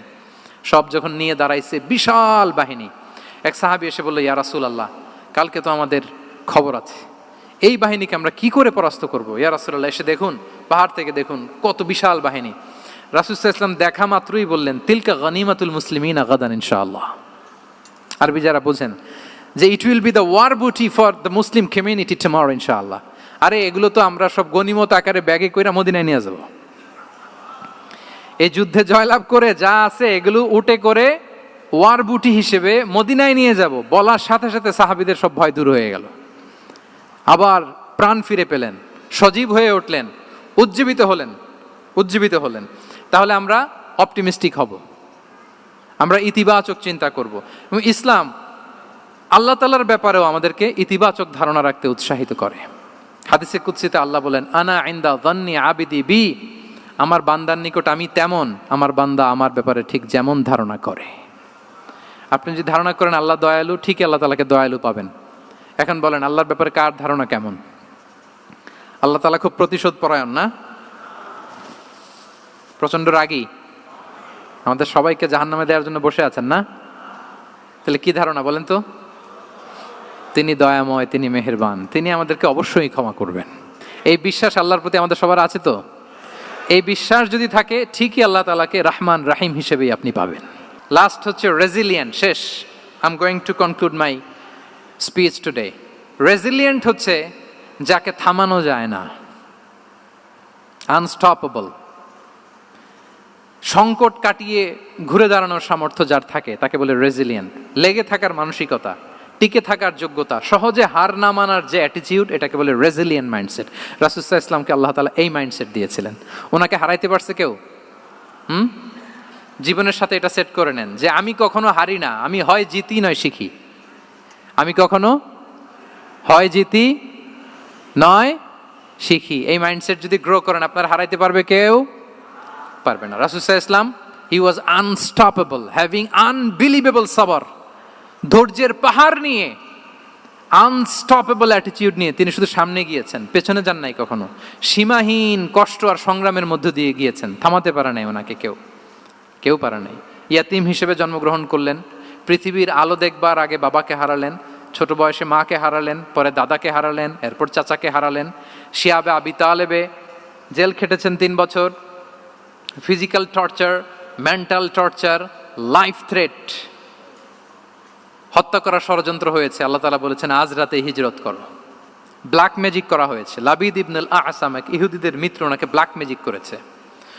মারার জন্য খাদ্যে বিষ মিশিয়ে দেওয়া হয়েছিল। বাজুর মাংস, খাসির বাজুর মাংস পছন্দ করতেন। খাইবারের এক ইহুদি নারী এই ছাগলের এই মাংসের মধ্যে বিষ দিয়েছিলেন। ইহুদিদের পক্ষ থেকে betray, treachery, conspiracy and what not, কি বাকি ছিল বলেন? ষড়যন্ত্রের এমন কোনো ধরন ছিল না যেটা তারা বাকি রেখেছে। কিন্তু রাসূল সাল্লাল্লাহু আলাইহি ওয়াসাল্লামকে কি থামানো গিয়েছিল? বলেন, থামানো গিয়েছিল? গোটা বিশ্বব্যাপী উনি ছড়িয়ে দিয়েছিলেন লা ইলাহা মুহাম্মাদুর, so nothing can stop him. আমাদের যে লক্ষ্য, ওই লক্ষ্য পানে আমরা পৌঁছবই, আমাদেরকে কোনো কিছু থামাতে পারবে না ইনশাআল্লাহ। বলেন, আমরা আমাদের লক্ষ্য পানে মানজালে মাকসাদে দৌড়ে দৌড়ে যাব। আমাদেরকে থামিয়ে দেয়া হলে আমরা হাঁটতে থাকব, সেখানে আমাদেরকে আঘাত করা হলে আমরা হামাগুড়ি দিয়ে সামনের দিকে যেতে থাকব, সেখানেও থামিয়ে দেওয়ার চেষ্টা করা হলে আমরা আমাদের মঞ্জিলে মাকসুদের দিকে অপলক নেত্রে চেয়ে থাকব। আমাদেরকে কেউ থামাতে পারবে? রেজিলিয়েন্ট, অনর, অটল, আনস্টপেবল, এই মাইন্ডসেটের অধিকারী ছিলেন। ফলেই তিনি লা ইলাহার বাণীকে গোটা বিশ্বে ছড়িয়ে দিতে পেরেছেন। তাহলে আমরা রেজিলিয়েন্ট হতে চাই কি চাই না বলেন? সম্মানিত শুধু মোট কয়টা মাইন্ডসেট জানলাম? 12টা। এগুলোকে আমরা নিজেদের মধ্যে ধারণ করতে পারবো ইনশাআল্লাহ। কারণ রাসূল সাল্লাল্লাহু আলাইহি ওয়াসাল্লাম আমাদের জন্য যা নিয়ে এসেছেন ওইটাই আমাদের আঁকড়ে ধরতে হবে। যেটা বারণ করেছেন ওইটা থেকে আমাদের দূরে থাকতে হবে। যে আয়াত দিয়ে শুরু করেছিলাম সূরা হাশরে, রমা আতাকুমুর রাসূলু ফাখুযুহু ওয়া মা নাহাকুম আনহু ফানতাহু। নবী যা এনেছে ধরো, নবী যা বারণ করেছে সেগুলো ছেড়ে দাও। আমরা আল্লাহ তাআলার কাছে কামনা করি আমার নবী ওনার যে থট প্রসেসকে ডেভেলপ করেছেন, ওনার যে অ্যাপ্রোচ এন্ড মাইন্ডসেটকে ডেভেলপ করেছেন, আমরাও যেন আমাদের মাইন্ডসেটকে ঠিক ওইভাবে করতে পারি। আমাদের রাসূল সাল্লাল্লাহু আলাইহি ওয়াসাল্লাম যেভাবে চিন্তা করতেন, আমাদের ভাবনা এবং চিন্তার আঙ্গিনাও যেন ঠিক সেই রকম হয়। আমরা সবাই পড়ি আমিন। তার মাইন্ডসেট হবে আমাদের মাইন্ডসেট। কি বলেন? পারা যাবে তো ইনশাআল্লাহ? তাহলে কয়টা মাইন্ডসেটের কথা বলেছি? 1 নম্বরে কি ছিল? God centric. 2 নম্বরে ভিশন ওরিয়েন্টেড। 3 নম্বরে উইজডম ড্রিভেন। 4 নম্বরে রিফর্ম সেন্ট্রিক। 5 নম্বর ওপেন মাইন্ডেড। 6 নম্বর এন্টারপ্রেনার। 7 নম্বর কনসিডারেট। 8 নম্বর ট্রান্সপারেন্ট। 9 নম্বর অ্যাপ্রিশিয়েটিভ। 10 নম্বর ফ্লেক্সিবল। 11 নম্বর অপটিমিস্টিক এবং 12 নম্বর রেজিলিয়েন্ট। এটা ছিল রাসূল সাল্লাল্লাহু আলাইহি ওয়াসাল্লামের মাইন্ডসেট। এই মাইন্ডসেট দিয়ে যদি আমরা আমাদের মাইন্ডসেটকে সাজাতে পারি, আমাদের সফলতা দুনিয়া এবং আখিরাতে কেউ ঠেকাতে পারবে? আল্লাহ তাআলা আমাদের সবাইকে কথাগুলো বোঝার ও আমল করার তৌফিক দান করুক। হাদা মা ইনদি ওয়াল ইলমু ইনদাল্লাহি আলাইহি তাওয়াক্কালতু ওয়া ইলাইহি উনীব। আসসালামু আলাইকুম ওয়া রাহমাতুল্লাহি তাআলা ওয়া বারাকাতুহু।